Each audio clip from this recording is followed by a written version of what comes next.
Hello students, last class में हम लोगों ने पी ऑर्बिटल तक पढ़ लिया था, पी ऑर्बिटल तक के बारे में जान लिया था। आज जो हम पढ़ेंगे वो हम डी ऑर्बिटल और उससे रिलेटेड चीजें पढ़ेंगे, प्लस हम कुछ डिफ्यूजन कैरेक्टर के बारे में जानेंगे और भी कुछ प्रॉपर्टी जैसे होमो इलेक्ट्रॉनिक और हेटेरो इलेक्ट्रॉनिक स्पीसीज में पेनिट्रेशन इफेक्ट और शील्डिंग इफेक्ट कैसे काम करता है, इनके ऊपर हम फोकस करेंगे। तो पहले हम हेडिंग दे देते हैं types of molecular species.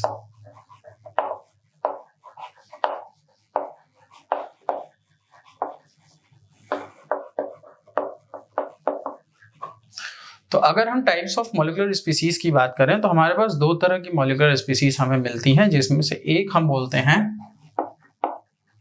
Homo electronic और दूसरी हम बोलते हैं हेटेरो इलेक्ट्रॉनिक। अब इन दोनों में डिफरेंस क्या है? डिफरेंस इसमें कुछ नहीं, डिफरेंस इसमें नंबर ऑफ इलेक्ट्रॉन का है। एक में नंबर ऑफ इलेक्ट्रॉन एक होता है, एक में नंबर ऑफ इलेक्ट्रॉन एक से ज्यादा, 2, 3, 4 कुछ भी हो सकता है।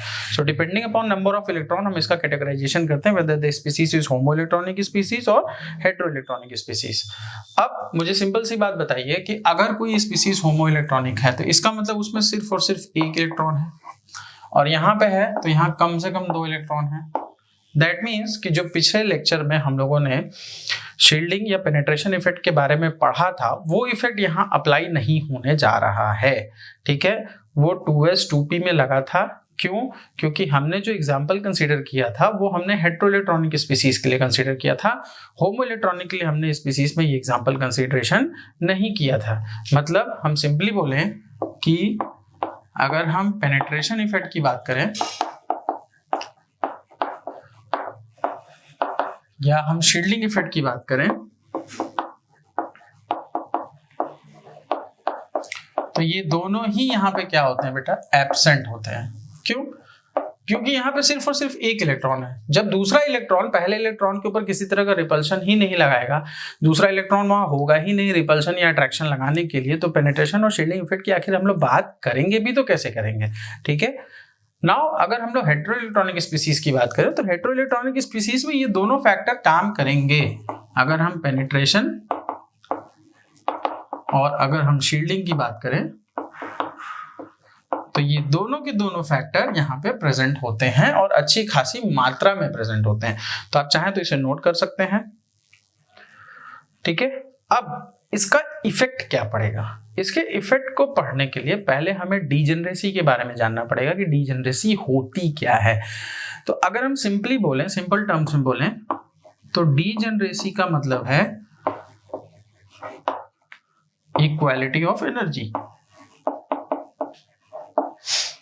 मतलब अगर हम दो ऑर्बिटल्स के बीच की डीजेनरेसी की बात करें और हम ये कहें कि ये दो ऑर्बिटल्स एक दूसरे से डीजेनरेट हैं, मतलब इनकी एनर्जी क्या है? बराबर है, इनकी एनर्जी सिमिलर है, एक जैसे है, एक जैसे के इक्वल है। ठीक है, तो इन फैक्टर्स को अगर ध्यान में रखते हुए हम बात करें तो चूंकि न तो यहाँ पे पेनिट्रेशन इफेक्ट लगेगा न तो यहाँ पे शील्डिंग इफेक्ट लगेगा। याद करिए पिछले लेक्चर का जो एग्जाम्पल मैंने आपको दिया था जिसमें मैंने ये बताया था कि सपोज करो कि अगर ये 2s है और ये 2p है, जब 2s के ऊपर कॉन्ट्रैक्शन लगेगा तो 2s छोटा हो जाएगा, 2p थोड़ा बड़ा रह जाएगा, जिसकी वजह से ये वाला जो रीजन है यहाँ पे आपको क्या लगने लगेगा? यहाँ पे आपको शील्डिंग इफेक्ट लगने लगेगा। तो अब मुझे एक बात का जवाब दीजिए कि जब डीजेनरेसी का कॉन्सेप्ट डिस्टर्ब ही नहीं होगा तो क्या यहाँ पे डीजेनरेसी का लॉस होगा? क्योंकि पेनिट्रेशन और शील्डिंग इफेक्ट तो लग ही नहीं रहे हैं। जब पेनिट्रेशन और शील्डिंग इफेक्ट नहीं लग रहे हैं दैट सिंपली मीन्स कि यहाँ पे किसी तरह का कोई डीजेनरेसी का लॉस नहीं होगा। तो आप अगर सिमिलर क्वांटम नंबर्स के ऑर्बिटल्स की बात करें, जैसे अगर मैं n = 1 की बात करूं, n = 2 की बात करूं, n = 3 की बात करूं, तो एक स्पेसिफिक क्वांटम नंबर्स के सारे ऑर्बिटल्स की एनर्जी क्या होगी? एक बराबर होगी। ठीक है, इसको समझने के लिए मैं इसको मिटा देता हूं, आगे बढ़ता हूं, देखता हूं। जैसे अगर मैं आपसे ये बोलूं कि यहां पे मैं ns, np और nd ऑर्बिटल्स की बात करता हूं, ठीक है, और इसमें मैं अलग अलग एग्जाम्पल लेता हूं। जैसे अगर मैं ns की बात करूं तो ns के केस में मैं 1s ले सकता हूं, ns के केस में मैं 2s भी ले सकता हूं, मैं 3s भी ले सकता हूं, मैं 4s भी ले सकता हूं। ठीक है, 1s के बराबर 1 सिर्फ s में पाया जाता है, ठीक है। प्रिंसिपल क्वांटम नंबर केवल 1 में मिलेगा और तो कहीं मिलता नहीं है s के हिसाब से। अगर हम 2 की बात करें तो 2s और 2p भी हो सकते हैं, 3s के साथ साथ 3p और 3d भी हो सकता है, और 4s के साथ साथ 4p, 4d और 4f भी हो सकता है। सो अगर हम होमो इलेक्ट्रॉनिक स्पीसीज की बात करेंगे तो याद रखिएगा कि उस केस में 2s और 2p की एनर्जी एक बराबर आएगी, तो इनको हम लोग बोलेंगे डीजेनरेट ऑर्बिटल्स। मतलब अगर हम एक एनर्जी लेवल डायग्राम खींचते हैं इस तरीके से, नीचे से ऊपर जाता हुआ अगर एनर्जी लेवल डायग्राम खींचते हैं तो कोई दो ऑर्बिटल एक साथ आएंगे। जैसे यहाँ अगर 2s आ रहा है तो यहीं पे 2p भी आएगा, ठीक है। ये इसका यही मतलब है, इसका यही हमारे पास कंटेक्स्ट निकल के आता है।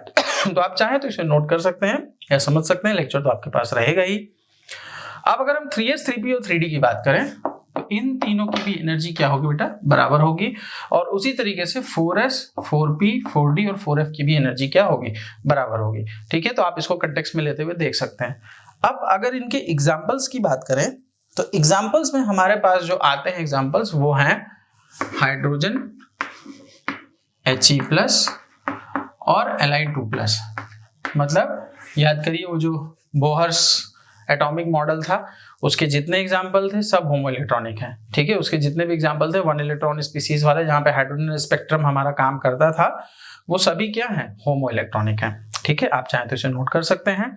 नेक्स्ट अगर हम लोग आगे बढ़ें और हम लोग अगर हेट्रो इलेक्ट्रॉनिक स्पीसीज की बात करें तो हेट्रो इलेक्ट्रॉनिक स्पीसीज के लिए हमें जो कंटेक्स्ट निकल के बाहर आएगा या जो हमें समझ में आएगा उसको हम ऐसे लिख सकते हैं कि अगर हम NS, NP, ND और NF को कंसीडर करते हैं तो इन सभी में हमें एक चीज ये ऑब्जर्व होगी कि इनकी energy according to principal quantum number बढ़ती चली जाएगी। सिंपल सी बात है, NS से ज्यादा NP की होगी, NP से ज्यादा ND की, ND से ज्यादा NF की, ठीक है। इस बात को हमेशा ध्यान रखिएगा। तो डीजेनरेसी का लॉस सबसे ज्यादा आपको कहाँ मिलेगा, NF में मिलेगा, followed by ND, followed by NP और फॉलोड बाई NS। इसको आप अपनी कॉपी पे बनाते चलिए, ठीक है।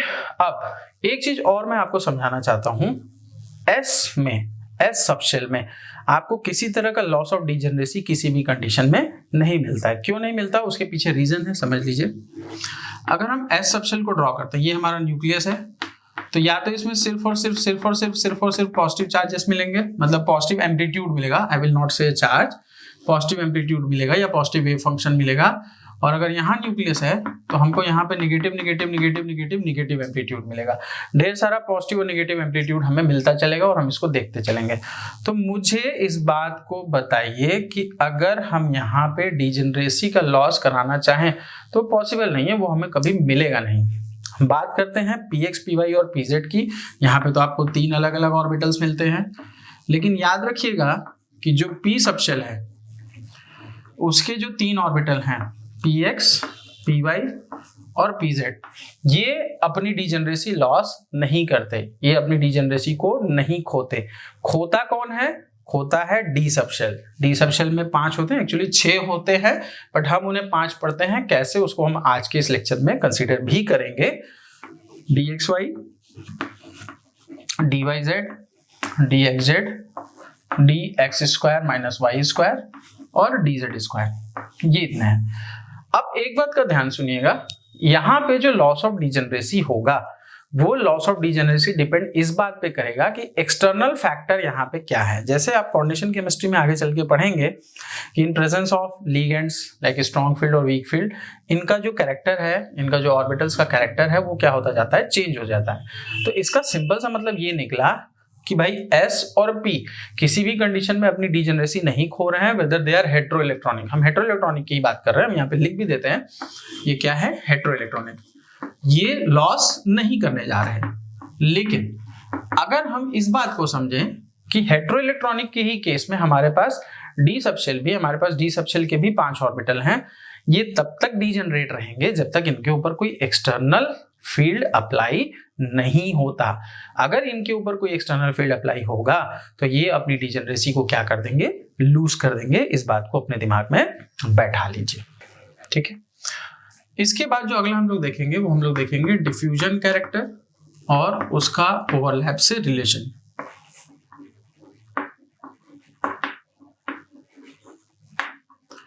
तो यहाँ पे मैं सिंपली आपको एक चीज ये समझाना चाहता हूं कि जो डिफ्यूजन कैरेक्टर है उसका ओवरलैपिंग से इनवर्स रिलेशनशिप होता है। मतलब अगर आप इसको ऐसे समझना चाहें तो आप ऐसे बोल सकते हैं कि overlapping is inversely proportional to diffusion characteristic. और ये डिफ्यूजन किन किन फैक्टर्स पे डिपेंड करता है, कोई बता सकता है मुझे? तो डिफ्यूजन डिपेंड करेगा बेटा साइज ऑफ ऑर्बिटल पे,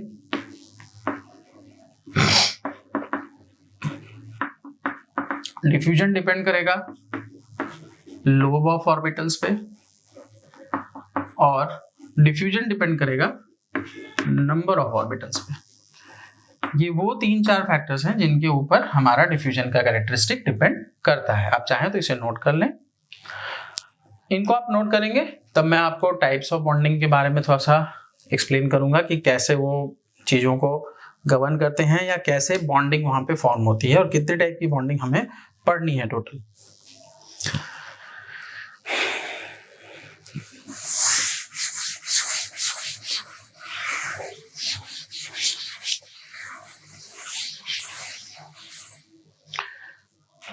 अगर हम टाइप्स ऑफ बॉन्ड की बात करें, तो टाइप्स ऑफ बॉन्ड हमें टोटल 3 तरह के मिलते हैं, ठीक है, जिसमें हमारे पास एक्सियल ओवरलैप भी आएगा और हमारे पास साइड वाइज ओवरलैप भी आएगा। एक बात हमेशा ध्यान रखिएगा कि एक्सियल ओवरलैप जो होगा वो परसेंटेज एस कैरेक्टर को इनहैंस करता है, या हम ये कह सकते हैं कि अगर परसेंटेज एस कैरेक्टर कहीं ज्यादा है तो वहां पे एक्सियल ओवरलैप होने के चांसेस जो हैं वो क्या हो जाएंगे, कहीं ना कहीं बढ़ जाएंगे। तो अगर हम 1-to-1 इंटरेक्शन की बात करें, ठीक है, तो अगर 1-to-1 इंटरेक्शन के हिसाब से चलते हैं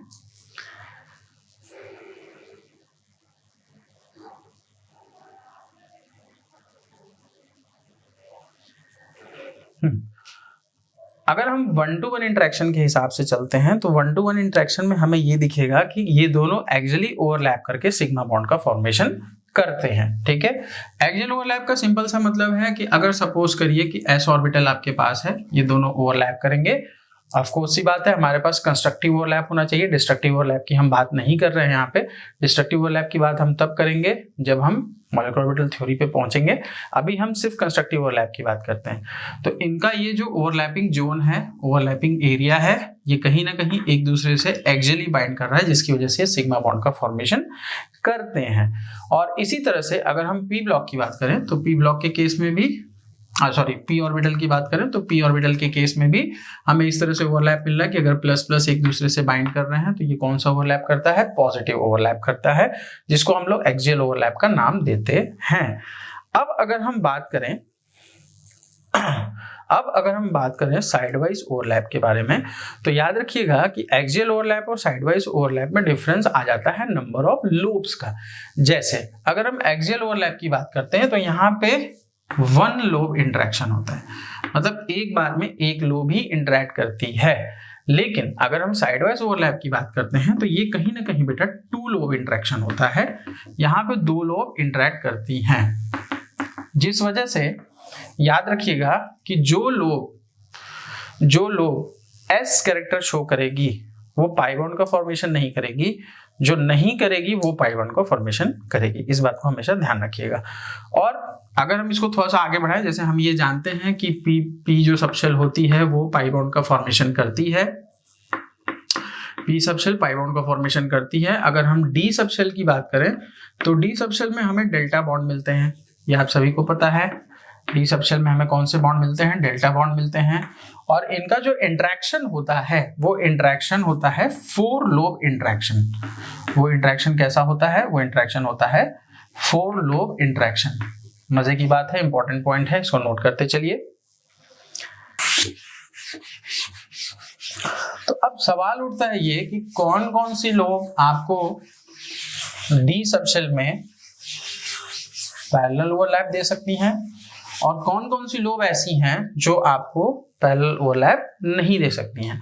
तो याद रखिएगा कि अगर Z को हमने इंटरन्यूक्लियर एक्सिस माना है तो इसका मतलब वो S कैरेक्टर को कैरी करेंगे।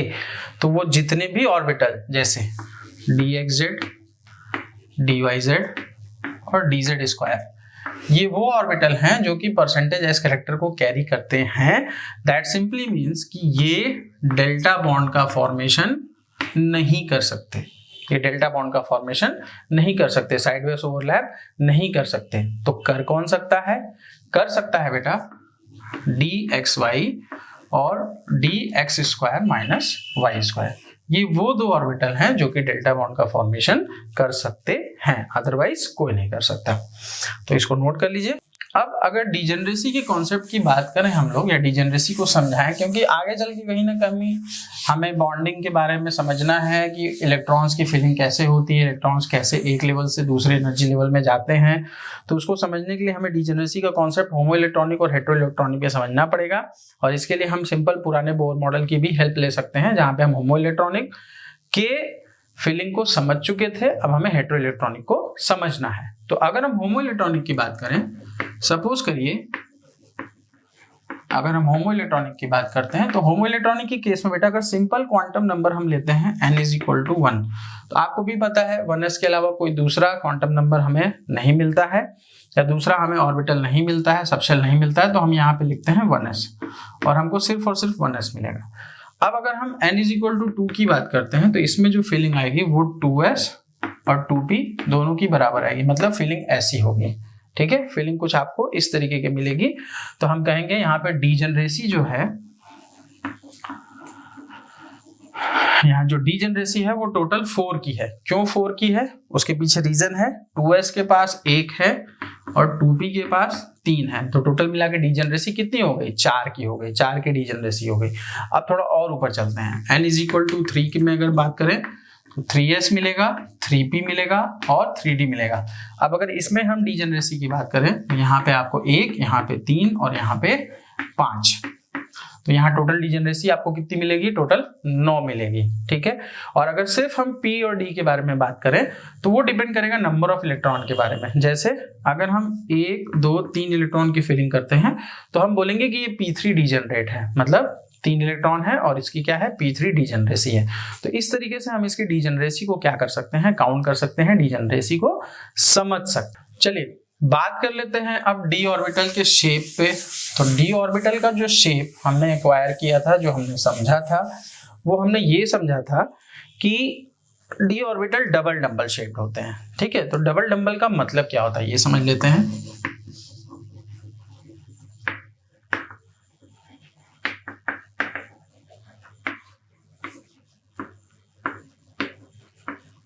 डबल डंबल होता क्या है?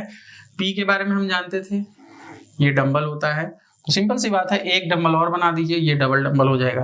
अब मेरा सवाल ये उठता है कि यहाँ पे कितने एक्सियल या नॉन एक्सियल टोटल आपके ऑर्बिटल्स आपको मिल सकते हैं? तो आप कहेंगे कि सर 5, मैं कहूंगा कि 6। ठीक है, 6 कन्वर्ट हो जाते हैं 5 में। कैसे? इसको तो हम बाद में समझेंगे, लेकिन अभी फिलहाल जो हम पढ़ेंगे वो हम टोटल 6 पढ़ेंगे, जिसमें हमको 2 मेजर पढ़ने हैं। एक हमें पढ़ना है एक्सियल और दूसरा हमें पढ़ना है नॉन एक्सियल। अब ये एक्सियल और नॉन एक्सियल के बीच में क्या डिफरेंस है, ध्यान से समझिएगा। वो ऑर्बिटल जो एक्सिस के ठीक ऊपर आपको मिलेंगे, 2000 एक्सियल ऑर्बिटल्स, और वो ऑर्बिटल जो कि आपको एक्सिस के ठीक ऊपर ना मिलके एक्सिस के बीच में मिलेंगे, 2000 नॉन एक्सियल ऑर्बिटल्स। तो पहले हम नॉन एक्सियल बनाते हैं, फिर हम एक्सियल बनाने की कोशिश करते हैं। तो अगर हम नॉन एक्सियल्स की बात करें, जैसे हम dxy ले लें, dyz ले लें और dxz ले लें। ठीक है, इनको बनाइए तो ये बीचों बीच मिलेंगे। जैसे अगर हम dxy ले लें तो कुछ इस तरीके से मिल सकता है। ठीक है, आपको नंबरिंग करनी है, आपको इसकी नेमिंग करनी है, इस बात को हमेशा ध्यान रखिएगा। लगेंगे सब एक जैसे ही, लेकिन आपको इसकी नेमिंग करनी पड़ेगी। और ये बीच में मिलेंगे। अब अगर इनका वेव फंक्शन हम देखते हैं, इनका वेव फंक्शन हम डिसाइड करते हैं, तो वेव फंक्शन के हिसाब से इसमें जो हमें मिलेंगे अगले एक्सियल ऑर्बिटल्स, वो कौन कौन से मिलेंगे बेटा? वो मिलेंगे dx² माइनस y², यहां से मिलेगा dy² माइनस z², और यहां से मिलेगा dx² माइनस z²। इसको प्लीज नोट कर लीजिए। ठीक है, और हम इनका डायग्राम भी बना देते हैं। अगर हम इनका डायग्राम बनाना चाहें तो ऊपर ले जाके इनका डायग्राम बनाते हैं, देखते हैं, समझते हैं।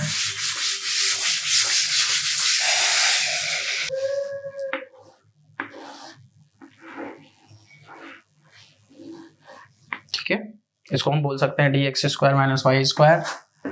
अगर हम एक्सिस पे इसको मान के चल रहे हैं, इसको हम बोलते हैं d y square minus z square, और इसको हम लोग बोल देते हैं d x square minus z square. ठीक है, आप किसी भी एक को x और किसी भी एक को z मान सकते हैं, किसी भी एक को y, किसी भी एक को z मान सकते हैं। जैसे हम यहाँ मान लेते हैं कि चलो ये z है हमारा, ये हमारा z है और ये हमारा x है, हम इसको मान लेते हैं। ठीक है, तो ऑटोमेटिक सी बात है कि ये वाला हमारा y हो जाएगा, ये वाला हमारा y हो जाएगा और ये वाला हमारा x हो जाएगा। इनको अपने दिमाग में बैठा लीजिए, इनको समझ लीजिए, तब मैं इसमें से आगे आपके लिए बढ़ता हूँ। तो अब अगर हम टोटल नंबर ऑफ ऑर्बिटल्स की बात यहाँ पे करें तो 3 एक्सियल और 3 नॉन एक्सियल अगर हम मिला दें तो जो टोटल नंबर ऑफ ऑर्बिटल्स हमें नजर आते हैं वो हमें दिखेंगे। बेटा मैं इसको मिटा देता हूँ, आई थिंक आपने नोट कर लिया होगा, अगर नहीं नोट किए हैं तो पीछे जाके वीडियो को पीछे करके आप वहां से नोट कर सकते हैं। अगर हम total number of nodes total number अगर हम ऑर्बिटल्स की बात करें तो हमको यहाँ पे जो ऑर्बिटल मिलेंगे वो मिलेंगे 6, जिसमें से हम कैटेगराइजेशन कर देते हैं। 3 हमें मिलेंगे एक्सियल और 3 हमें मिलेंगे नॉन एक्सियल। तो 3 एक्सियल और 3 अगर नॉन एक्सियल हमें मिलते हैं तो हमारा सवाल ये है कि आखिर हमें 5 कैसे मिलता है। तो हम जानते हैं, एक फॉर्मूला हमने पढ़ा था एटॉमिक स्ट्रक्चर चैप्टर में कि the maximum number of orbitals which can be present in a subshell is equal to 2l+1। हम लोग पढ़े हैं 2l+1। ठीक है, अब चलो हम मानते हैं डी सबशेल हमें कहाँ से मिलता है। डी सबशेल के लिए हमारे पास जो एजिमुथल क्वांटम नंबर की वैल्यू आती है वो कितनी आती है, किसी को याद है? हाँ, डी सबशेल के लिए जो वैल्यू आती है बेटा वो 2 आती है, किसकी? एल की। तो अब अगर 2 की वैल्यू को तुम यहाँ पे पुट करोगे तो तुम्हें जो सिस्टम मिलेगा वो मिलेगा 2 × 2+1, मतलब टोटल मिला के कितना हो जाएगा? 5। तो अब हमारा क्वांटम नंबर वाला फिनोमेनन कह रहा है, वेव फिनोमेनन कह रहा है कि 5 से ज्यादा नहीं मिल सकते, एटॉमिक स्ट्रक्चर चैप्टर बोल रहा है कि 5 से ज्यादा नहीं मिल सकते। हम यहाँ 3 एक्सियल और 3 नॉन एक्सियल मिला के हम टोटल 6 बना रखे हैं। ये सवाल सोचने वाला है कि आखिर ऐसा क्यों हो रहा है। तो इसको समझने के लिए हम इसके आगे की थ्योरी को जानते हैं।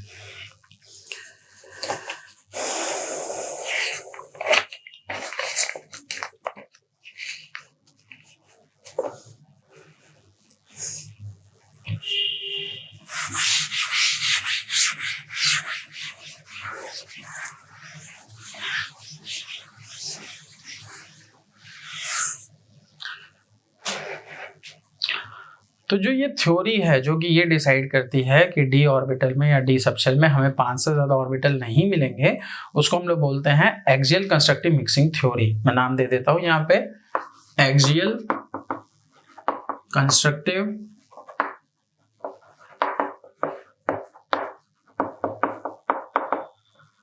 Mixing theory.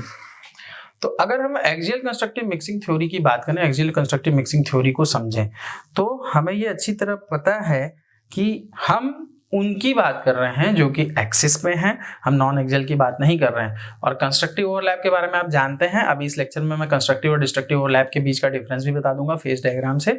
बहुत से लोगों को आता होगा, बहुत से लोगों को नहीं आता होगा, दोनों डिफरेंसेस हम क्लियर कर लेंगे।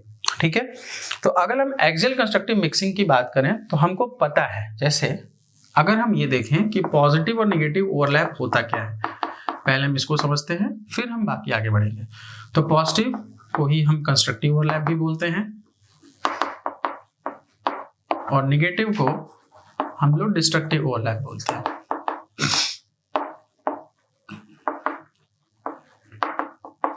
तो समझने की कोशिश करते हैं कि पॉजिटिव और डिस्ट्रक्टिव ओवरलैप में क्या होता है। इस थ्योरी के पहले इसकी बेसिक को समझ लेते हैं, तब हम इसमें आगे बढ़ते हैं। अगर सपोज करो मैं तुमको 2 वेव दे दूं और दोनों का जो वेव फंक्शन है वो सेम है, मतलब एक वेव इधर से आ रही है, ये भी पॉजिटिव वेव है, और एक वेव इधर से चल रही है, वो भी क्या है? पॉजिटिव ही वेव है। ठीक है, मतलब अगर इसका पहला ओरिजिन का वेव जो एम्पलीट्यूड है वो पॉजिटिव है, सेकंड नेगेटिव है, यहाँ पे पॉजिटिव है, तो इधर भी क्या है? पहला पॉजिटिव है, सेकंड नेगेटिव है और उसके बाद क्या है? पॉजिटिव है। अब ये दोनों वेव एक दूसरे की तरफ बढ़ती हैं धीरे धीरे। सिंपल सी बात है कि जब ये दोनों वेव एक दूसरे के करीब पहुंचेंगे तो तो यहाँ पे होगा क्या, ये दोनों वेव एक दूसरे को जिस पॉइंट पे क्रॉस करती हैं वहां पे वेव फंक्शन एकाएक बहुत ज्यादा बढ़ जाता है, जिसको हम लोग बोलते हैं क्या, कंस्ट्रक्टिव ओवरलैप। और अगर यही चीज एक्सिस पे होती है तो इसको हम लोग क्या बोलते हैं, एक्सियल कंस्ट्रक्टिव मिक्सिंग या एक्सियल कंस्ट्रक्टिव ओवरलैप। तो इनका जो रिजल्टेंट मिलेगा, जैसे सपोज करिए हम इस डायग्राम को थोड़ा छोटा कर लेते हैं अपने समझने के लिए। अगर इस डायग्राम को हम थोड़ा छोटा करें और इसको ऐसे समझें कि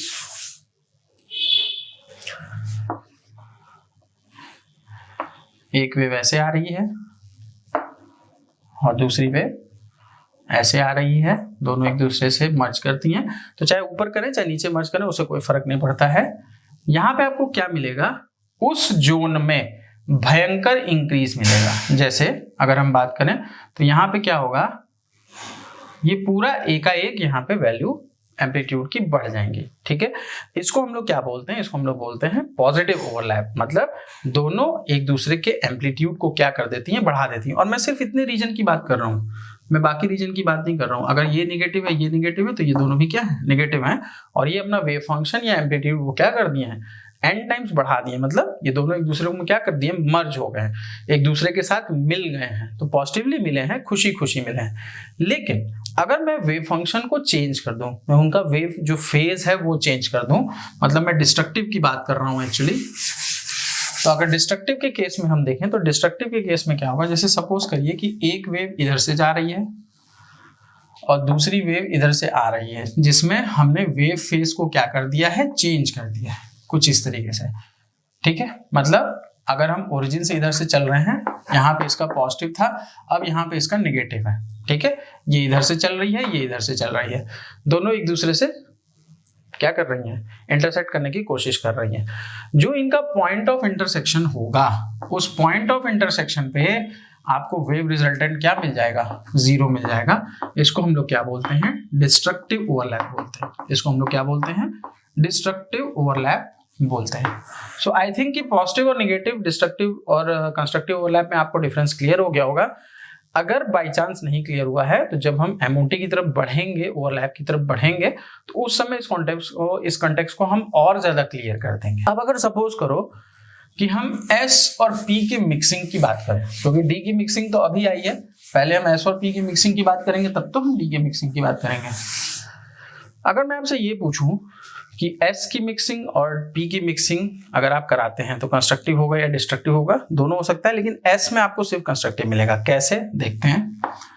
अगर सपोज करो ये S का न्यूक्लियस है और आपको वेव फंक्शन पॉजिटिव मिला हुआ है, तो इसमें सिर्फ और सिर्फ पॉजिटिव मिलेगा, इसमें आपको नेगेटिव मिलने का कोई चांस होता ही नहीं है। और उसी तरीके से अगर इसका न्यूक्लियस है, इसमें नेगेटिव मिल रहा है, तो इसमें सिर्फ और सिर्फ नेगेटिव मिलेगा, इसमें भी पॉजिटिव मिलने का कोई चांस नहीं होता है। तो अगर एक पॉजिटिव दूसरे पॉजिटिव से ओवरलैप करता है और एक नेगेटिव दूसरे नेगेटिव से ओवरलैप करता है, तो कंस्ट्रक्शन ओवरलैप ही होगा, हमेशा कंस्ट्रक्टिव ओवरलैप ही मिलेगा, वहां पे डिस्ट्रक्टिव होने का कोई सवाल उठता ही नहीं है। इसी तरीके से अगर हम P की बात करें, अच्छा एक चीज और ऐसे समझ सकते हो, हम ये भी बोल सकते हैं कि यहाँ पे तो सिर्फ और सिर्फ एक लोब है, एक से ज्यादा लोब तो है नहीं, यहाँ पे तो सिर्फ और सिर्फ एक लोब है। तो अगर एक लोब है तो सिंपल सी बात है कि वो कंस्ट्रक्टिव ही शो कर सकता है और डिस्ट्रक्टिव शो करने के लिए जाएगा ही नहीं। अब हम बात करते हैं P सबशेल की। P सबशेल में हमें डिस्ट्रक्टिव मिल सकता है, लेकिन ध्यान से देखो, अगर हम P सबशेल के लोब्स को बनाएं, एक पॉजिटिव एक नेगेटिव, यहाँ पे भी 2 लोब है, और अगर सामने से हम इस तरह से आए, एक पॉजिटिव एक नेगेटिव, तो यहाँ पे भी 2 लोब है। अगर ये दोनों आपस में एक दूसरे से ओवरलैप करते हैं तो हमें क्या मिलेगा, कंस्ट्रक्टिव ओवरलैप मिलेगा। ठीक है, रिजल्टेंट जो हमारे सामने आएगा वो कुछ इस तरह का होगा। ये दोनों एक दूसरे के साथ मिलेंगे, जब ये दोनों एक दूसरे के पास आएंगे तो इनमें जो एम्पलीट्यूड है या जो वेव फंक्शन है या जो प्रोबेबिलिटी है वो इंक्रीज करेगी, इनहैंस करेगी। तो तुमको जो डायग्राम देखने को मिलेगा वो कुछ इस तरीके का मिलेगा, इस तरीके का। ठीक है, ये दोनों पॉजिटिव मिलेंगे और यहाँ पे बड़ा सा पॉजिटिव दिखाई देगा और ये दोनों छोटे छोटे नेगेटिव दिखाई देंगे। इसका मतलब ये नहीं है कि वो छोटा हो गया है, ऐसा नहीं हुआ है कि वो छोटा हो गया, हुआ ये है कि इसका जो वेव फंक्शन था जो एक दूसरे से ओवरलैप किया, वो इतना ज्यादा कंस्ट्रक्टिव ओवरलैप है कि उसका वेव फंक्शन एनहांस कर गया। इन दोनों के ऊपर कोई खास फर्क नहीं पड़ा है, फर्क इसके ऊपर पड़ा है। इस चीज को ध्यान रखिएगा। अगर इसी तरीके से हम नेगेटिव नेगेटिव का भी ओवरलैप करते हैं तो नेगेटिव के केस में भी हमको ऐसा ही डायग्राम मिलेगा। इस तरीके का, यहाँ नेगेटिव होगा, यहाँ पॉजिटिव, यहाँ पॉजिटिव। लेकिन अगर हम एक नेगेटिव एक पॉजिटिव लेने की कोशिश करेंगे तो वहां हमें कंस्ट्रक्टिव ओवरलैप नहीं मिलता, वहां हमें डिस्ट्रक्टिव ओवरलैप मिलता है। अब मजा आएगा, क्योंकि अब हम चलेंगे डी सबशेल की तरफ, डी ऑर्बिटल की तरफ, और उसके इंटरेक्शंस के बारे में बात करेंगे कि वो कैसे इंटरेक्ट करता है पॉजिटिव या नेगेटिव ओवरलैप के लिए। तो चूंकि हमें पॉजिटिव पढ़ना है, इसलिए अभी फिलहाल हम सिर्फ पॉजिटिव की बात करेंगे, हम नेगेटिव की बात नहीं करेंगे। तो चलो, अगर हम डी सबशेल की बात करें, जैसे सपोज करो हम जानते हैं कि डबल डंबल होगा। डबल डंबल होने का मतलब इसके पास पॉजिटिव, इसके पास पॉजिटिव, नेगेटिव, नेगेटिव, तुम ले सकते हो। अब अगर हम इसकी सिमेट्री की बात करें, तो अगर हम 180 डिग्री की सिमेट्री इसकी देखें, मतलब हम इसकी जीरेड अनजीरेड होने की अगर बात करते हैं, तो सिंपल सी बात है कि ये सिमेट्रिकल है। अगर तुम ऐसे देखोगे और ऐसे देखोगे तो दोनों साइड तुमको पॉजिटिव या नेगेटिव वेव फंक्शन मिलता है। तो इसका मतलब सिंपल सी बात है कि यहाँ पे आपको सेंटर ऑफ सिमेट्री मिल जाती है। बहुत इजी टॉपिक है सेंटर ऑफ सिमेट्री, ठीक है, समझना बहुत इजी है। एक बार समझ गए तो आप इसको कहीं भी अप्लाई कर सकते हैं, कहीं भी समझ सकते हैं। अगर नहीं समझ में आएगा तो मैं इसके लिए अलग से आपको बैकअप देके समझा दूंगा, लेकिन अभी फिलहाल के लिए मैं इतना ही डिस्कस करूंगा कि अगर यहाँ पे सेंटर ऑफ सिमेट्री मिलती है तो इसको हम लोग बोलते हैं कि ये ऑर्बिटल्स क्या हैं, जीरेड ऑर्बिटल्स हैं। और अगर आपको सेंटर ऑफ सिमेट्री नहीं मिलती है, आपको सेंटर ऑफ सिमेट्री एब्सेंट है, तो उसको हम लोग क्या बोलते हैं, नॉन जीरेड ऑर्बिटल्स बोलते हैं। Is it clear? तो हम बात कर रहे थे कंस्ट्रक्टिव ओवरलैप की डी सबशेल के टर्म्स में। तो अगर हम डी सबशेल के टर्म्स में कंस्ट्रक्टिव ओवरलैप की बात करते हैं तो हमें पता है कि जिनके पास Z कैरेक्टर होगा वहीं एक्सियल ओवरलैप कर पाएंगे, और वहीं क्या करेंगे, Z एक्सिस वाले ही कंस्ट्रक्टिव ओवरलैप करेंगे, एक्सियल ओवरलैप करेंगे, क्योंकि बाकी सब तो बिटवीन द एक्सिस हैं। तो था कौन कौन, देख लेते हैं। हमारे पास जो एक्सियल के ऑप्शंस थे वो था dx² माइनस y²। अगला ऑप्शन हमारे पास था dy² माइनस z², और उसके बाद अगला ऑप्शन था dx² माइनस z²। ये हमारे पास तीन ऑप्शन अवेलेबल थे। तो अगर ये हमारे पास तीन ऑप्शन अवेलेबल थे तो हमें ये पता होना चाहिए, हमें ये पता है इनफैक्ट, कि ये जो दोनों हैं इन दोनों के पास Z कैरेक्टर है और यही दोनों एक्सियल कंस्ट्रक्टिव ओवरलैप शो कर सकते हैं। ठीक है, तो आइए देखते हैं कि एक्सियल कंस्ट्रक्टिव ओवरलैप होता कैसे है। तो अगर हम इसमें एक्सियल ओवरलैप की बात करें तो हमको पता है कि जैसे सपोज करो हम बोलते हैं Z ऑर्बिटल, ठीक है, तो Z जो होता है वो एक्सिस पे आएगा, Z हमेशा हमारे एक्सिस पे रहेगा, और X और Y जो होंगे वो दोनों इसके X और Y जो होंगे बेटा वो परपेंडिकुलर में आएंगे। आपको दिख भी रहा होगा कि ये दोनों क्या हैं, एक दूसरे के परपेंडिकुलर हैं। तो अब मुझे सिंपल सी बात का जवाब दीजिए कि जो ऑर्बिटल ऊपर और नीचे हैं वो अपना जो ओवरलैप है वो बहुत ज्यादा एक्सेसिव इंक्रीज करेंगे या नहीं करेंगे। सिंपल सी बात है, एक्सिस इंक्रीज करेंगे, एक्सिस में जाएंगे। एक्सिस मतलब एक्सेस में एक्सिस, ठीक है, मतलब एक्सियल ओवरलैप जो हो रहा है वो एक्सिस में हो रहा है, वो बहुत ज्यादा हो रहा है। फिर से समझाता हूं, ध्यान से सुनिए। Z जो है वो अलोंग द एक्सिस है, X और Y उसके परपेंडिकुलर है। तो जो एक्सिस पे है वो एक्सेस में है। एक्सेस मतलब ज्यादा, एक्सिस मतलब ऊपर नीचे की बात मैं कर रहा हूं, ठीक है, परपेंडिकुलर X और Y वहां पे आपको मिल ही रहे हैं। मैं Z की बात कर रहा हूं कि Z जो है, फिर से बता रहा हूं, एक्सिस पे है और एक्सेस में है, मतलब बहुत ज्यादा है। तो अगर आपको ऐसी कंडीशन दिखाई पड़ती है, ऐसी कंडीशन मिलती है, तो आप इस बात का ध्यान रखिएगा कि जो लोब्स आपको मिलेंगे वो बहुत बड़े बड़े लोब्स मिलेंगे। किस डायरेक्शन में, एक्स में, ठीक है, आपको जो लोब्स मिलेंगे वो बड़े बड़े लोब्स मिलेंगे, किसमें, एक्स एक्सिस में। और वहीं अगर एक्स और वाई एक दूसरे के परपेंडिकुलर हैं तो ये क्या करेंगे, जैसे अगर सपोज करिए कि हम इस तरीके से एक कार्टेशियन कोऑर्डिनेट को काउंट करते हैं, कार्टेशियन कोऑर्डिनेट की बात करते हैं, तो ये जो दोनों है बेटा ऊपर और नीचे, ये दोनों क्या है, ये ये Z एक्सिस की तरफ बिहेव करते हैं। लेकिन इधर जो है और प्लस इधर जो है ये किसकी तरह बिहेव कर रहा है, X और Y की तरह। तो मुझे सिंपल सी बात बताइए कि ऊपर और नीचे, ऊपर और नीचे, ऊपर और नीचे अगर हमारा वेव फंक्शन बहुत ज्यादा ड्रेस्टिकली इंक्रीज कर जा रहा है तो ये ऑर्बिटल शेप में बल्ज कर जाएंगे कि नहीं कर जाएंगे, ये मतलब फूल जाएंगे, बड़े बड़े हो जाएंगे। और जो एक्स वाई ऐसे पूरा गोल गोल घूम रहे हैं, क्या ये एक डिस्क की तरह फॉर्मेशन नहीं करेंगे, जैसे शनिदेव के चारों तरफ एक छल्ला था, शनिदेव बीच में है, अच्छे खासे हैं शनिदेव, हम लोग पूजा भी करते हैं। उसके चारों तरफ आपको एक गैस का छल्ला मिलता है। सेम उसी तरह से जब आप dz² बनाने जाएंगे, यहाँ हम ये कहें कि यहाँ पे z भी है, यहाँ पे x भी है, यहाँ पे y है, अगर आप इनको बनाने जाएंगे तो आपको शेप कुछ ऐसा मिलेगा। ये किसके लिए है? ये z के लिए है, और ये परपेंडिकुलर प्लेन में कौन है? xy है। और अगर इनका हम नॉमेनक्लेचर करते हैं तो इनके नॉमेनक्लेचर में हमें क्या मिल रहा है? हमें मिलता है dz²। तो इसको हम लोग बोलते हैं क्या बेटा? एक्सियल कंस्ट्रक्टिव मिक्सिंग या ओवरलैप। अब मैं फिर से एक बार रिकैप कर देता हूं, इसको समझा देता हूं आगे बढ़ने के पहले। हम इनकी बात करें तो ये किसी तरह का एक्सियल ओवरलैप दूसरे ऑर्बिटल से नहीं देंगे। इनमें एक्सियल ओवरलैप दूसरे ऑर्बिटल से एब्सेंट होगा। बचेंगे कौन? ये दोनों। और ये दोनों इसलिए बच रहे हैं क्योंकि दोनों के पास क्या है? z ऑर्बिटल है। तो इस बात का ध्यान रखिएगा कि जिसके पास z ऑर्बिटल होंगे वही आपको एक्सियल ओवरलैप प्रोवाइड करेंगे, एक्सियल ओवरलैप शो करेंगे। तो इन सारी चीजों को समझते हुए हमें जो मिलता है वो ये मिलता है कि हमारे पास 3 बचे थे नॉन एक्सियल, जिसमें हम नामकरण कर देते हैं, हम इनका नॉमेनक्लेचर कर देते हैं dxy, dyz, dxz। और जो हमारे पास एक्सियल में बच रहे हैं, एक तो ये बच ही रहा है जिसको हम लोग बोलते हैं dx² - y²। और ये जो दोनों थे, ये दोनों एक्सियल कंस्ट्रक्टिव मिक्सिंग करके बना लेते हैं dz²।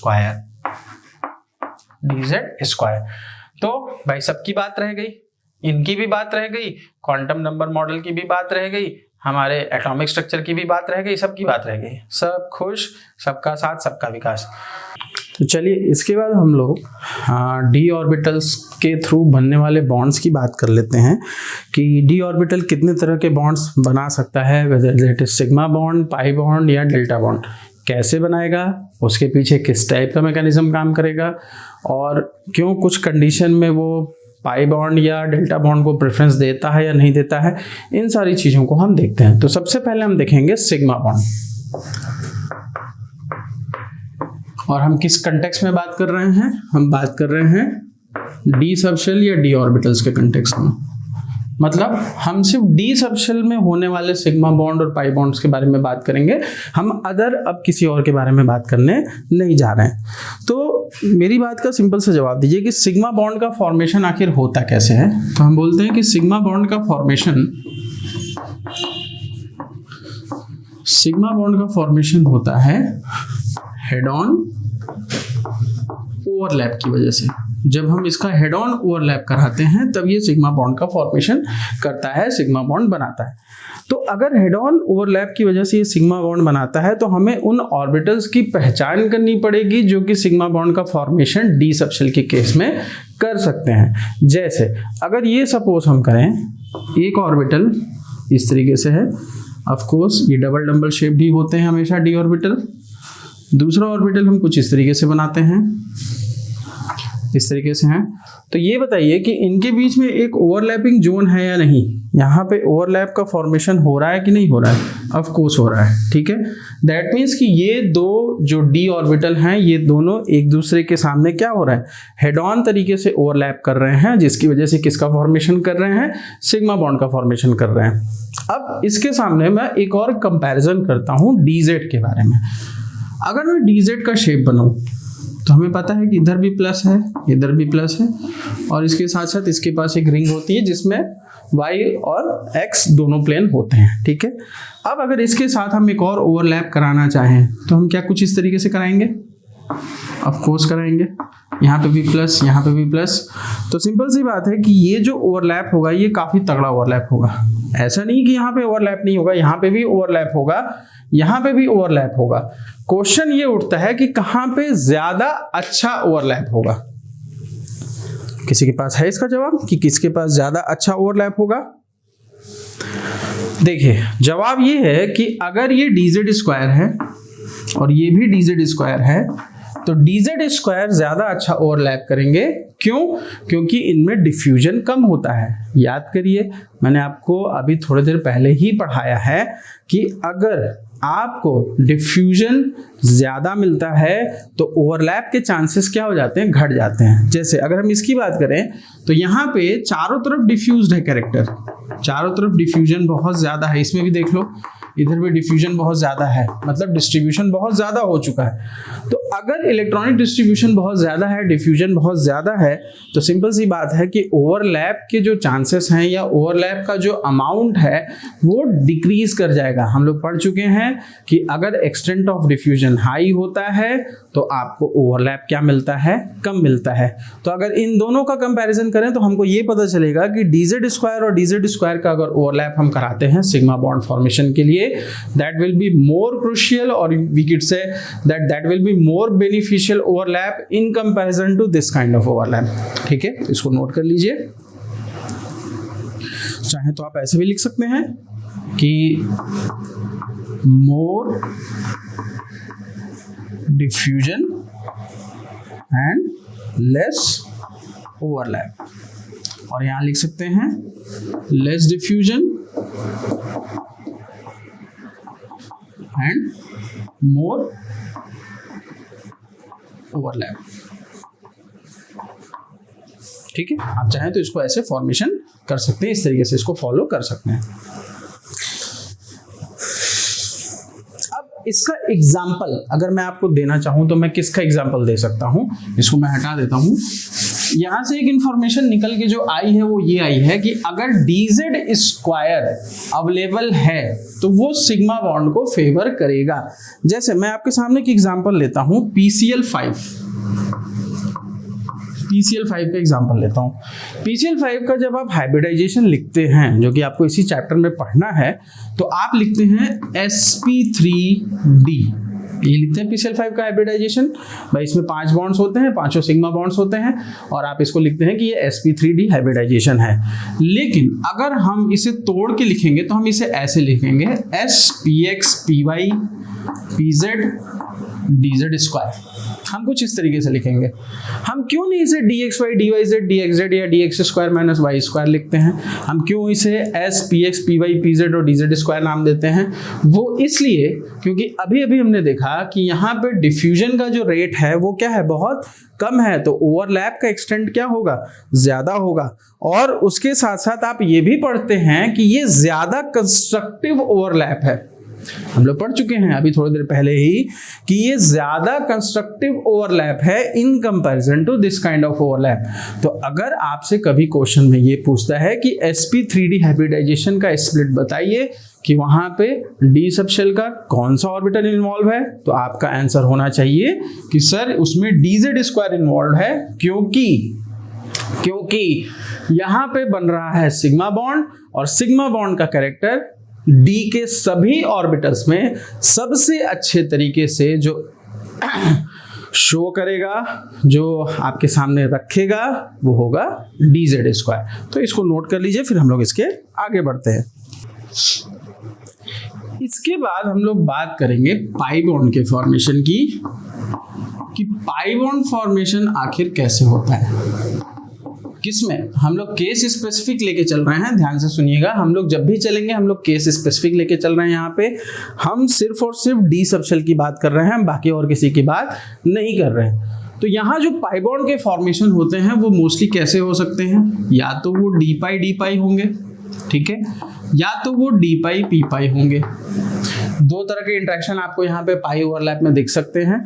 Number of D pi bonds के क्वेश्चन आपसे नीट जेई में बहुत कॉमनली पूछा है, जैम में भी पूछ सकता है, कहीं पे भी पूछ सकता है। ये एक बहुत कॉमन क्वेश्चन है कि number of D pi bond कितने बन रहे हैं, या डी पाई बॉन्ड्स कितने बन रहे हैं। उनके बारे में डिटेल में हम लोग इस चैप्टर में आगे पढ़ेंगे, बट पहले ये समझते हैं कि आखिर ये बॉन्ड होते क्या हैं और बनते कैसे हैं। तो पहले सिंपल वाला ले लेते हैं। जैसे अगर हम डी पाई का स्ट्रक्चर बनाएं तो डी पाई का जो स्ट्रक्चर हमको मिलेगा, सॉरी डी का जो स्ट्रक्चर हमें मिलेगा वो हमें कुछ इस तरीके से मिलेगा, और इनका जो ओवरलैप होगा पी से वो कुछ इस तरीके का होगा। सिंपल सी बात है। तो अब अब बताओ कि क्या ये एक पॉजिटिव ओवरलैप नहीं होगा? हो सकता है। अगर सपोज करो हम यहाँ पॉजिटिव लिखें तो यहाँ माइनस होगा, और यहाँ पॉजिटिव लिखें तो यहाँ माइनस होगा। ये मैं चार्ज की बात नहीं कर रहा हूँ, ये मैं वेव फंक्शन की बात कर रहा हूँ। और उसी तरीके से अगर यहाँ पे पॉजिटिव है तो यहाँ पे भी क्या होगा? निगेटिव होगा। मतलब थोड़ा सा स्प्लिट करके दूर करके देखते हैं इसको, ये देखने में कैसा हमें नजर आएगा। ये कुछ हमें ऐसा दिखाई पड़ेगा,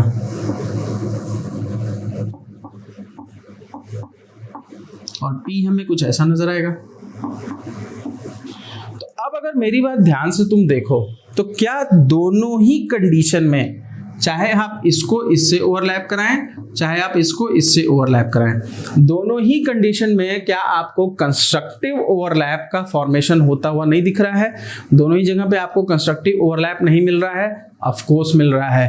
तो अगर ऐसी कंडीशन आपके सामने आती है जहां पे एक D का लोब एक P के लोब से बाइंड करता है और दोनों जगह कंस्ट्रक्टिव ओवरलैप आपको मिलते हैं, तो इस टाइप के बॉन्ड्स को हम लोग बोलते हैं D pi P pi overlap. D pi P pi overlap. I hope कि आप समझ गए होंगे इसे। अब अगर हम इसमें ये पूछें कि अगर दो D पाई को ओवरलैप करना है तब कैसे करेंगे? क्या इसको मैं मिटा दूं? अगर D पाई को ओवरलैप करना है तो उसमें भी कुछ कंडीशन ऐसी ही हो सकती है। हम दो ऑर्बिटल्स बना सकते हैं इस तरीके से, इधर से भी दो ऑर्बिटल्स बना सकते हैं कुछ इस तरीके से। अगर यहाँ प्लस है तो यहाँ माइनस, यहाँ प्लस तो यहाँ माइनस, यहाँ प्लस तो यहाँ माइनस, और यहाँ प्लस तो यहाँ माइनस। अब अगर ये ओवरलैप करते हैं तो इनका ओवरलैप कुछ इस तरीके से होगा। ये पॉजिटिव इससे करेगा, ये नेगेटिव इससे करेगा, और ये दोनों के दोनों क्या बनाएंगे बेटा? कंस्ट्रक्टिव ओवरलैप बनाएंगे। ये किसका फॉर्मेशन करते हैं? ये कंस्ट्रक्टिव ओवरलैप का फॉर्मेशन करते हैं, कंस्ट्रक्टिव ओवरलैप बनाते हैं। आई होप कि ये पूरा फंडा आपको क्लियर है। अब सवाल ये उठता है कि आखिर वो कौन कौन से शेल्स हैं, वो कौन कौन से सब शेल्स हैं, या कौन कौन से ऑर्बिटल हैं D के जो पाई बॉन्ड का फॉर्मेशन करते हैं या नहीं करते हैं। तो हमारे दिमाग में जो सबसे पहला सवाल आएगा, या हम कह सकते हैं कि हमारे दिमाग में जो सबसे पहला आंसर आएगा इस सवाल का, वो ये आएगा कि पक्का dz स्क्वायर तो ये काम नहीं कर सकता। तो आखिर dz स्क्वायर ये काम क्यों नहीं कर सकता? उसके पीछे कोई ना कोई फैक्टर, कोई ना कोई रीजन जरूर होगा। आइए उस रीजन को हम देखते हैं कि क्यों dz स्क्वायर पाई बॉन्ड का फॉर्मेशन नहीं करता है, dz square pi bond form नहीं कर पाता, नहीं बना पाता। अब देखिए, अगर हम dz स्क्वायर के शेप की बात करें तो dz स्क्वायर का शेप अभी थोड़ी देर पहले हम लोगों ने देखा कि जैसे शनिदेव के पास चारों तरफ छल्ले थे उस तरीके का कुछ था, लेकिन इसका कोई रोल ऐसा कुछ खास ओवरलैप में हमें नजर नहीं आता है। वो एक एक्सियल कंस्ट्रक्टिव मिक्सिंग थी जो कि हो गई, और होने के बाद इसका शेप ऐसा ओरिएंट हो गया, दो ऑर्बिटल मिलके एक साथ एक ऑर्बिटल की तरह दिखाई पड़ते हैं। ये सारी कहानी हम लोग अभी थोड़ी देर पहले पढ़ चुके हैं। अब हमें ये देखना है कि अगर हम इनका यानी dz स्क्वायर का ओवरलैप किसी के साथ करवाते हैं, specially in case of pi bond, तो वो कैसे बिहेव करेंगे।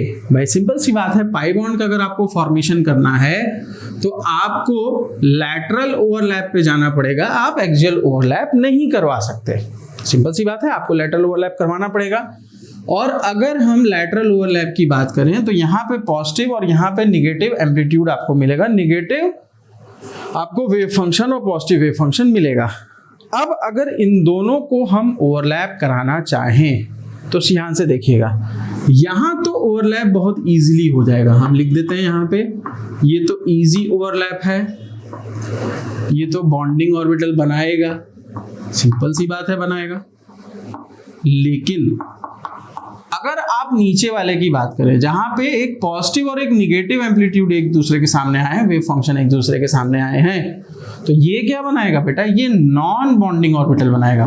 मैं एंटी बॉन्डिंग की बात नहीं कर रहा, मैं नॉन बॉन्डिंग ऑर्बिटल की बात कर रहा हूं कि ये नॉन बॉन्डिंग ऑर्बिटल का फॉर्मेशन कर देगा।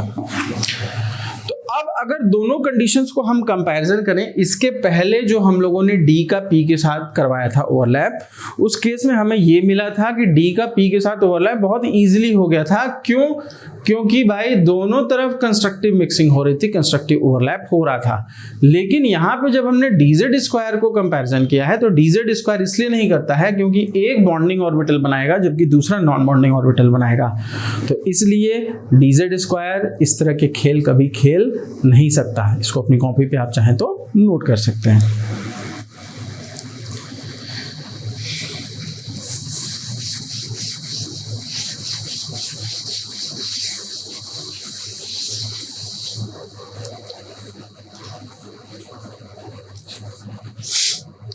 इसके बाद अगर हम डेल्टा बॉन्ड के फॉर्मेशन की बात करें, ठीक है, तो सबसे पहले तो हमें यह समझना पड़ेगा कि आखिर डेल्टा बॉन्ड बनता कब है और कैसे है। मैं फालतू की बातें नहीं करूंगा आपसे, दुनिया भर का ज्ञान आपको मैं नहीं दूंगा, मैं सिर्फ वही ज्ञान दूंगा जिसको आपको ज़रूरत है। तो ध्यान रखिए कि डेल्टा बॉन्ड का फॉर्मेशन तभी होगा कि अगर दो एटम ए और बी या सिमिलर एटम भी हो सकते हैं, ज़रूरी नहीं कि अलग अलग एटम हो, सिमिलर एटम भी हो सकते हैं। अगर दो एटम ए और बी बॉन्ड का फॉर्मेशन करते हैं तो सबसे पहला बॉन्ड जो बनता है वो सिग्मा बॉन्ड बनता है। सिग्मा बॉन्ड के बाद जो अगले दो बॉन्ड बनते हैं वो पाई बॉन्ड बनते हैं, और उसके बाद जो अगले बॉन्ड का फॉर्मेशन होता है वो डेल्टा बॉन्ड का फॉर्मेशन होता है, वो डेल्टा बॉन्ड बनता है। तो अब मेरा सवाल आप सभी महानुभावों से ये है कि मुझे एक बात का जवाब दीजिए कि क्या डेल्टा बॉन्ड का फॉर्मेशन इंडिपेंडेंट हो सकता है? तो आपका जवाब होना चाहिए कि सर नहीं, डेल्टा बॉन्ड का फॉर्मेशन कभी भी इंडिपेंडेंट नहीं हो सकता। वो जब भी बनेगा वो सिग्मा बॉन्ड और पाई बॉन्ड के साथ ही बनेगा। अब उनके बीच में कौन सी केमिस्ट्री चल रही है ये तो अभी हम थोड़ी देर में देख लेंगे, लेकिन मेरा सवाल जो था उसका आंसर आपने दिया या मैंने दिया, एक बात है कि सर डेल्टा बॉन्ड का फॉर्मेशन तभी होगा जब सिग्मा बॉन्ड ऑलरेडी वहां पे मौजूद होगा या पाई बॉन्ड वहां पे ऑलरेडी मौजूद होंगे। ठीक है, as per molecular orbital theory आप पढ़ चुके हैं कि C2 में सिग्मा बॉन्ड का फॉर्मेशन नहीं होता, डायरेक्ट पाई बॉन्ड बनता है। वो हम लोग एमओ थ्योरी में देखेंगे। अभी फिलहाल जो हम देख रहे हैं वो ये देख रहे हैं कि सिग्मा बॉन्ड का फॉर्मेशन हो चुका है, पाई बॉन्ड का हो चुका है और डेल्टा बॉन्ड इसमें बन रहे हैं। अब मेरा सवाल ये है कि आखिर डेल्टा बॉन्ड का फॉर्मेशन होता कैसे है? तो उसको आप ऐसे समझ सकते हैं कि जैसे अगर मेरा ये हाथ है, इस हाथ को देखिएगा, और इस हाथ को मैं बोल रहा हूं कि इसमें 4 लोब हैं। ठीक है, मैं 2 लोब ही यहाँ पे दिखा पा रहा हूं, इसी तरीके से 2 लोब और हैं। और अगर मैं 2 लोब ये वाले सामने से लाके एक दूसरे के ऊपर पैरेलली फिट कर दूं, इस तरीके से देखिएगा, इस तरीके से मैं इसको पैरेलली एक दूसरे के ऊपर फिट कर दूं, ये बिल्कुल पैरेलल आके एक दूसरे के ऊपर चिपक गए। मतलब कि अगर हम इनको बनाना चाहें तो इसको बनाने के लिए हम कुछ ऐसे भी समझ सकते हैं। मैं कुछ चॉकलेट डब्बों का यूज कर लेता हूं कि अगर सपोज करो कि ये हमारा एक d ऑर्बिटल है और ये हमारा दूसरा d ऑर्बिटल है, तो दोनों एक दूसरे के आगे पीछे आके इस तरीके से चिपक जाएंगे। मतलब एक ये है, दोनों d ऑर्बिटल हैं, एक आगे एक पीछे, दोनों एक दूसरे के ऊपर पैरेलली चिपक जाएंगे, एक दूसरे से पैरेलली सट जाएंगे। 4 के 4 लोब, मैंने कितने लोब बोले? 4 के 4 लोब। पाई बॉन्ड में कितने लोब्स का ओवरलैप हो रहा था? 2 लोब्स का। ठीक है, याद करिए, अगर नहीं याद है तो मैं एक डायग्राम फिर से बना देता हूं कंपैरिजन के लिए। जैसे सिग्मा बॉन्ड में अगर हम पी से ही कंपैरिजन कर लेते हैं, हम एस को नहीं लाते हैं, कितने लोब्स ओवरलैप कर रहे थे? केवल और केवल 1 लोब। अगर हम पाई बॉन्ड की बात कर रहे थे तो पाई बॉन्ड में जो ओवरलैप हमें दिख रहा था वो कुछ इस तरीके का दिख रहा था।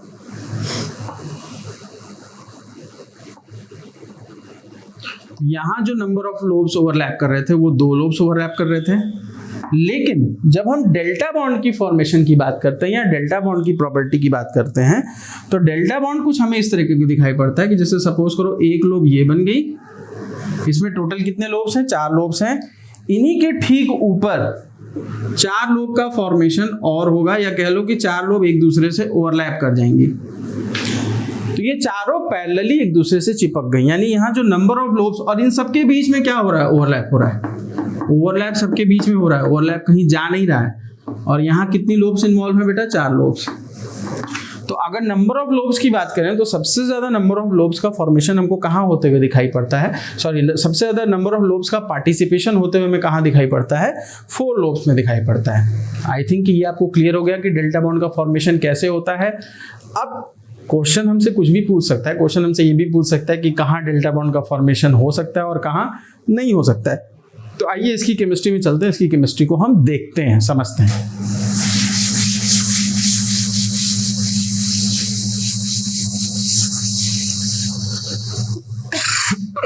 तो इसी तबीयत खराब होने की वजह से धीरे धीरे पढ़ा रहा हूँ, परेशान मत होइएगा। कोरोना पॉजिटिव हूँ लेकिन आपके लिए हम लोग खड़े रहेंगे हमेशा। आइए देख लेते हैं। अगर हम इसमें ये पूछें कि आपके पास dxy ऑर्बिटल है, आपके पास dyz भी है, आपके पास dxz भी है, आपके पास dx square minus y square भी है और आपके पास dz स्क्वायर भी है, आपके पास पांचों के पांचों ऑर्बिटल मौजूद हैं, तो ये बताइए कि कौन सा ऑर्बिटल इसमें डेल्टा बॉन्ड का फॉर्मेशन करेगा। तो आपका जवाब जो सबसे पहले आएगा, सबसे पहले जो आपका जवाब आएगा वो आएगा कि सर dz स्क्वायर तो कभी कर ही नहीं सकता, कोई चांस ही नहीं है। भाई सिंपल सी बात है, चांस नहीं हो तो सिग्मा बॉन्ड का फॉर्मेशन सबसे फेवरेबली करता है, तो डेल्टा बॉन्ड की बात ही कहाँ आती है। तो dz स्क्वायर तो हमने ऐसे ही निकाल दिया। हमारे पास बचे 4 ऑप्शन, वो 4 ऑप्शन कौन से हैं, dxy, dyz, dxz, dx square minus y square.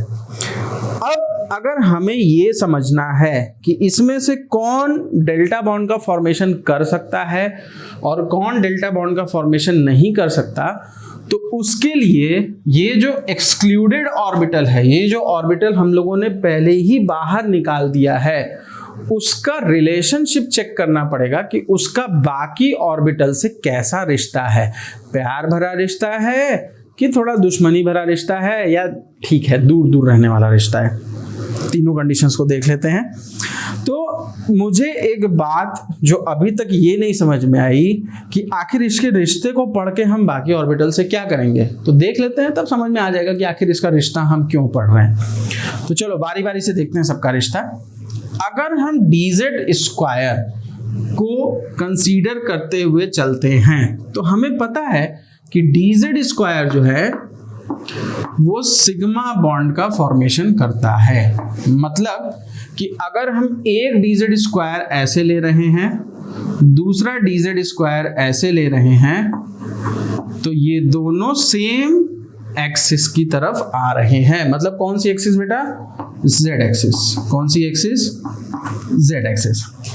अब मुझे इस बात का जवाब दीजिए कि आखिर वो कौन कौन से ऑर्बिटल्स हैं जो इसके परपेंडिकुलर एक्सिस पे आएंगे, क्योंकि भाई जब डेल्टा बॉन्ड का फॉर्मेशन होना है तो डेल्टा बॉन्ड के फॉर्मेशन के लिए आपको 4 लोब चाहिए। कितनी लोब चाहिए आपको, 4 लोब का फॉर्मेशन करना है, और वो 4 लोब आपको तभी एक दूसरे से पैरेलली असाइन होंगी जबकि वो क्या होंगी, जेड एक्सिस के परपेंडिकुलर होंगी। मतलब कि अगर जेड एक्सिस ऐसे जा रहा है तो एक्स वाई एक्सिस ऐसे जा रहे हैं, ठीक है। अगर एक्स एक्सिस ऐसे गया तो वाई एक्सिस ऐसे गया, लेकिन ये दोनों क्या होने चाहिए, परपेंडिकुलर टू जेड एक्सिस होने चाहिए। तो अब जरा मुझे ये बताइए कि आखिर वो कौन कौन से ऑर्बिटल हैं जो उसमें कि z से परपेंडिकुलर xy ऑर्बिटल आ रहे हैं, क्योंकि भाई z तो कभी z के परपेंडिकुलर हो नहीं सकता, ये तो कभी पॉसिबल नहीं है कि z के परपेंडिकुलर होगा। z पैरेलल हो सकता है, उसके साथ जा सकता है, लेकिन परपेंडिकुलर तो कभी नहीं हो सकता।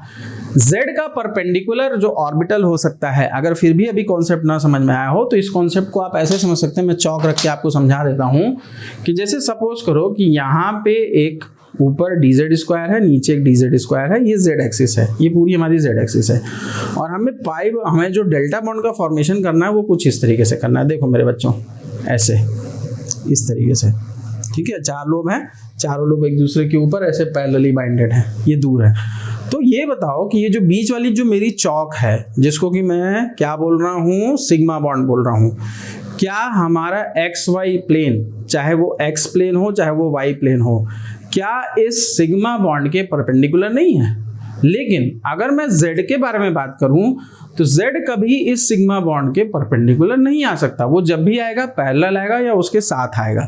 ठीक है, तो अब अगर इन चीजों को हम ध्यान में रख के देखें तो जो XY प्लेन हमें दिख रहा है, प्योर XY प्लेन, वो एक हमें यहां नजर आ रहा है और एक हमें यहां नजर आ रहा है, क्योंकि इन दोनों केसेस में हमारे पास क्या है, Z भी प्रेजेंट है और Z कभी Z से परपेंडिकुलर नहीं हो सकता। ये बात हम अच्छी तरह जान चुके हैं, ये बात हम अच्छी तरह समझ चुके हैं।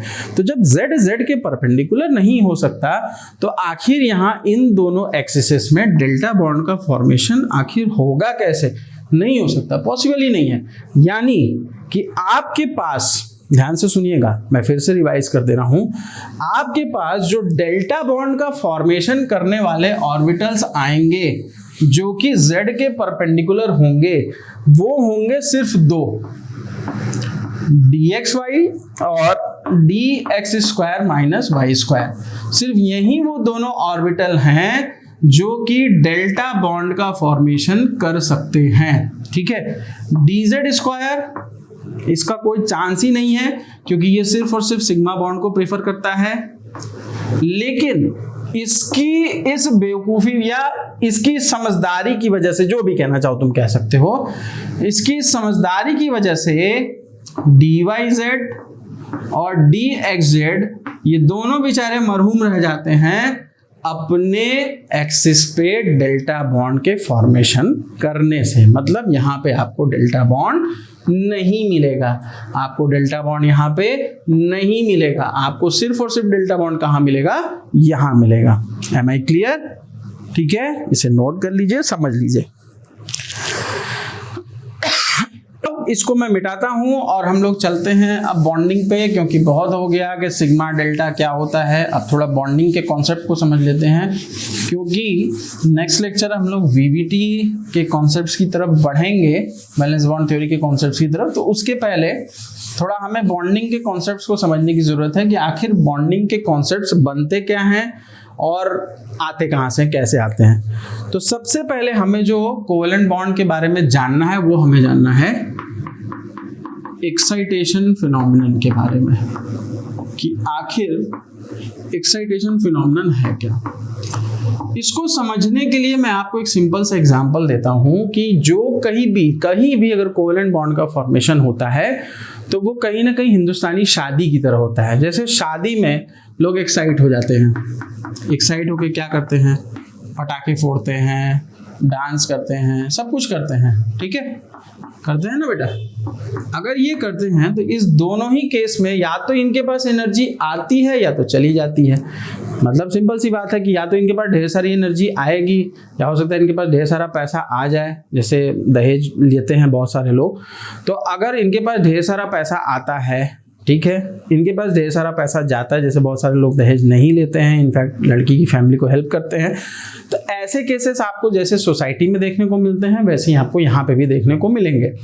जहाँ पे दहेज नहीं ले रहे हैं वहाँ पे तो काम अपने आप हो रहा है, जिसको हम लोग आगे चल के एंडरगोनिक प्रोसेस के बारे में पढ़ेंगे। लेकिन कुछ जगह ऐसी भी होती हैं जहाँ पे आपको कुछ न कुछ खर्च करना पड़ेगा या देना पड़ेगा। तो थोड़ा लबोलू आपको बदलते हैं, इसको समझते हैं कि हमें कंफ्यूजन क्रिएट ना हो।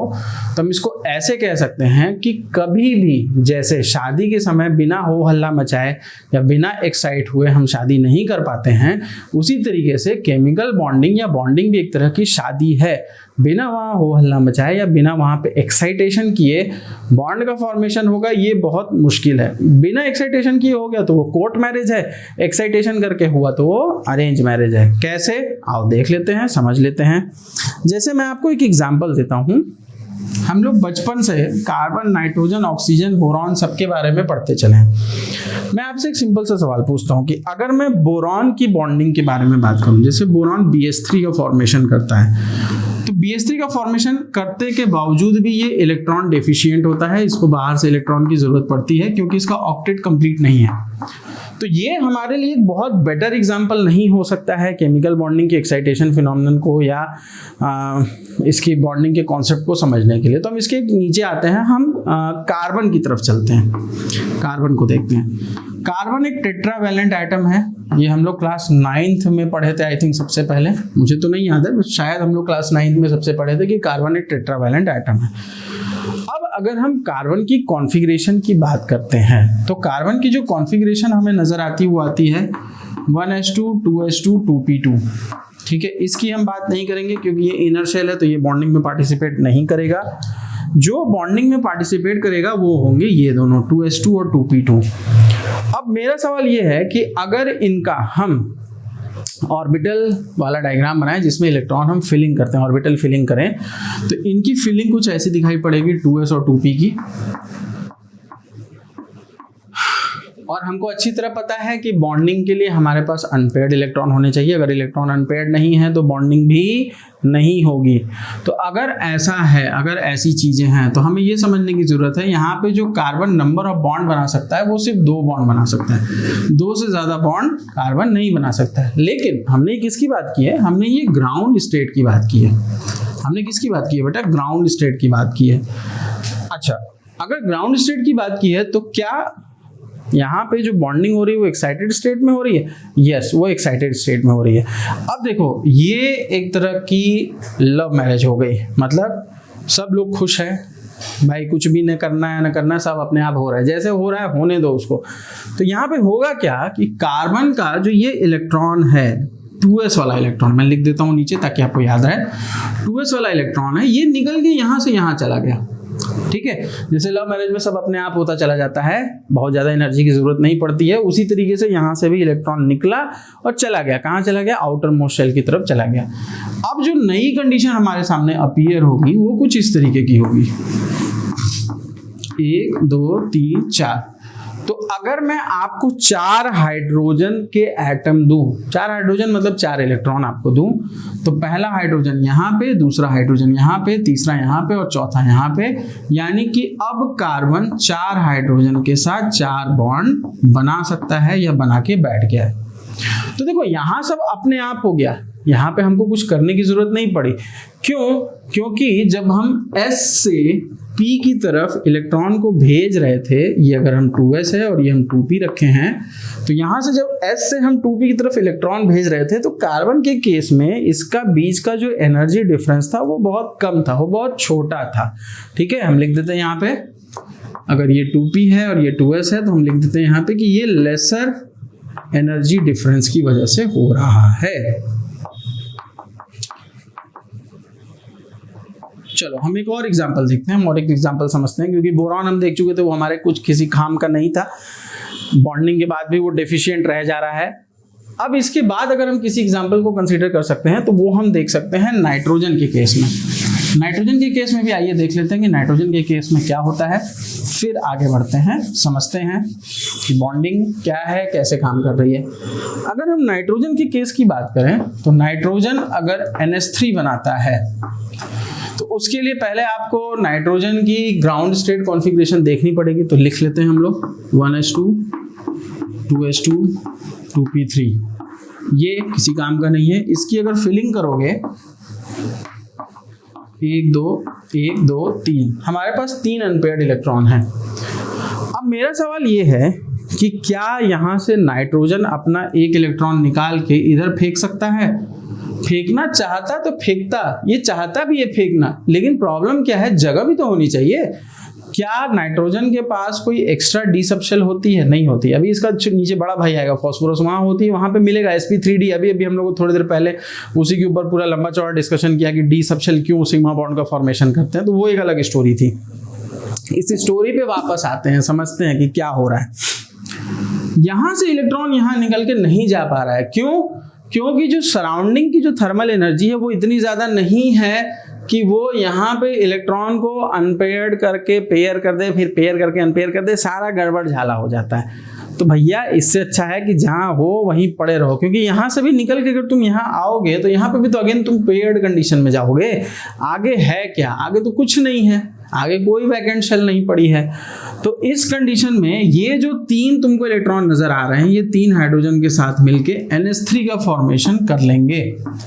कभी कभी ऐसा भी होता है जब हम कोऑर्डिनेट बॉन्ड पढ़ते हैं तो लोन पेयर के 2 इलेक्ट्रॉन में से एक इलेक्ट्रॉन निकल के इधर से इधर चला जाता है किसी एक एटम के पास, और इन दोनों के पास ये एटम क्या होना चाहिए, इलेक्ट्रॉन डिफिशिएंट होना चाहिए, या मॉलिक्यूल क्या होना चाहिए, इलेक्ट्रॉन डिफिशिएंट होना चाहिए। जैसे हम एग्जांपल दे सकते हैं, इसके पहले वाला जो सबसे छोटा भाई हमने देखा था BS3 is electron deficient species, तो इसकी जगह सपोज करो हम BS3 ही लग देते हैं, बोरॉन के पास इलेक्ट्रॉन चला जाएगा। तो भी उस कंडीशन में हमें देखने में आ रहा है कि नाइट्रोजन के पास 5 बॉन्ड का फॉर्मेशन नहीं हो पा रहा है। नाइट्रोजन जो मैक्सिमम बॉन्ड का फॉर्मेशन कर रहा है वो 4 बॉन्ड का फॉर्मेशन कर रहा है, 4 बॉन्ड्स का फॉर्मेशन कर रहा है। Is it clear to everyone? तो ये सारा खेल जो है वो एक्साइटेशन फिनोमेनन का है, एक्साइटेशन प्रिंसिपल का है। तो आइए देख लेते हैं इस एक्साइटेशन प्रिंसिपल को, समझते हैं, हमारे काम की चीज है।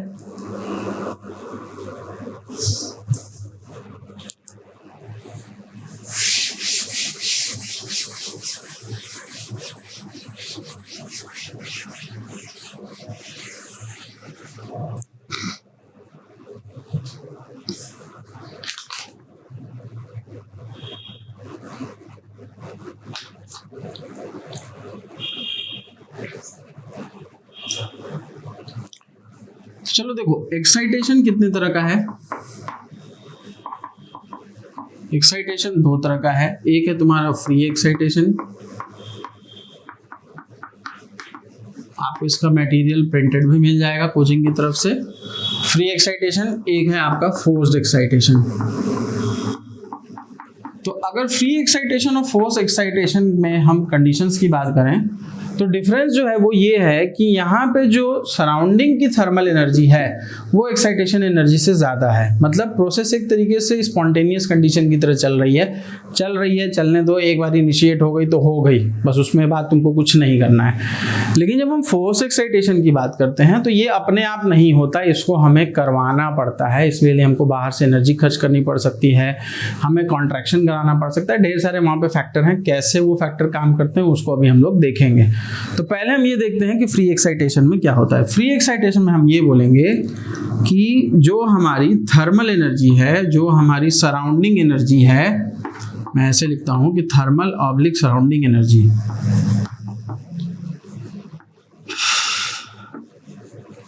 ये जो है ये ज्यादा है किससे? एक्साइटेशन एनर्जी से। हमारी एक्साइटेशन एनर्जी से क्या है, ये ज्यादा है। मतलब एक्साइट होने के लिए इलेक्ट्रॉन को जो एनर्जी चाहिए वो उससे कहीं ज्यादा है। जब हम फोर्स्ड एक्साइटेशन की बात करते हैं तो वहां पे सराउंडिंग एनर्जी जो होती है या थर्मल एनर्जी जो होती है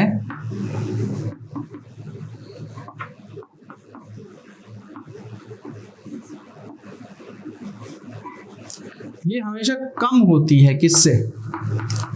एक्साइटेशन एनर्जी से हमेशा कम मिलेगी। किससे? एक्साइटेशन एनर्जी से। तो ये लाख पते की बात है, इसको तो आपको नोट करना ही चाहिए, इसको कर डालिए नोट। इसके जो एग्जांपल्स हम देखते हैं फ्री एक्साइटेशन के, उसमें हम सबसे कॉमन एग्जांपल देखेंगे।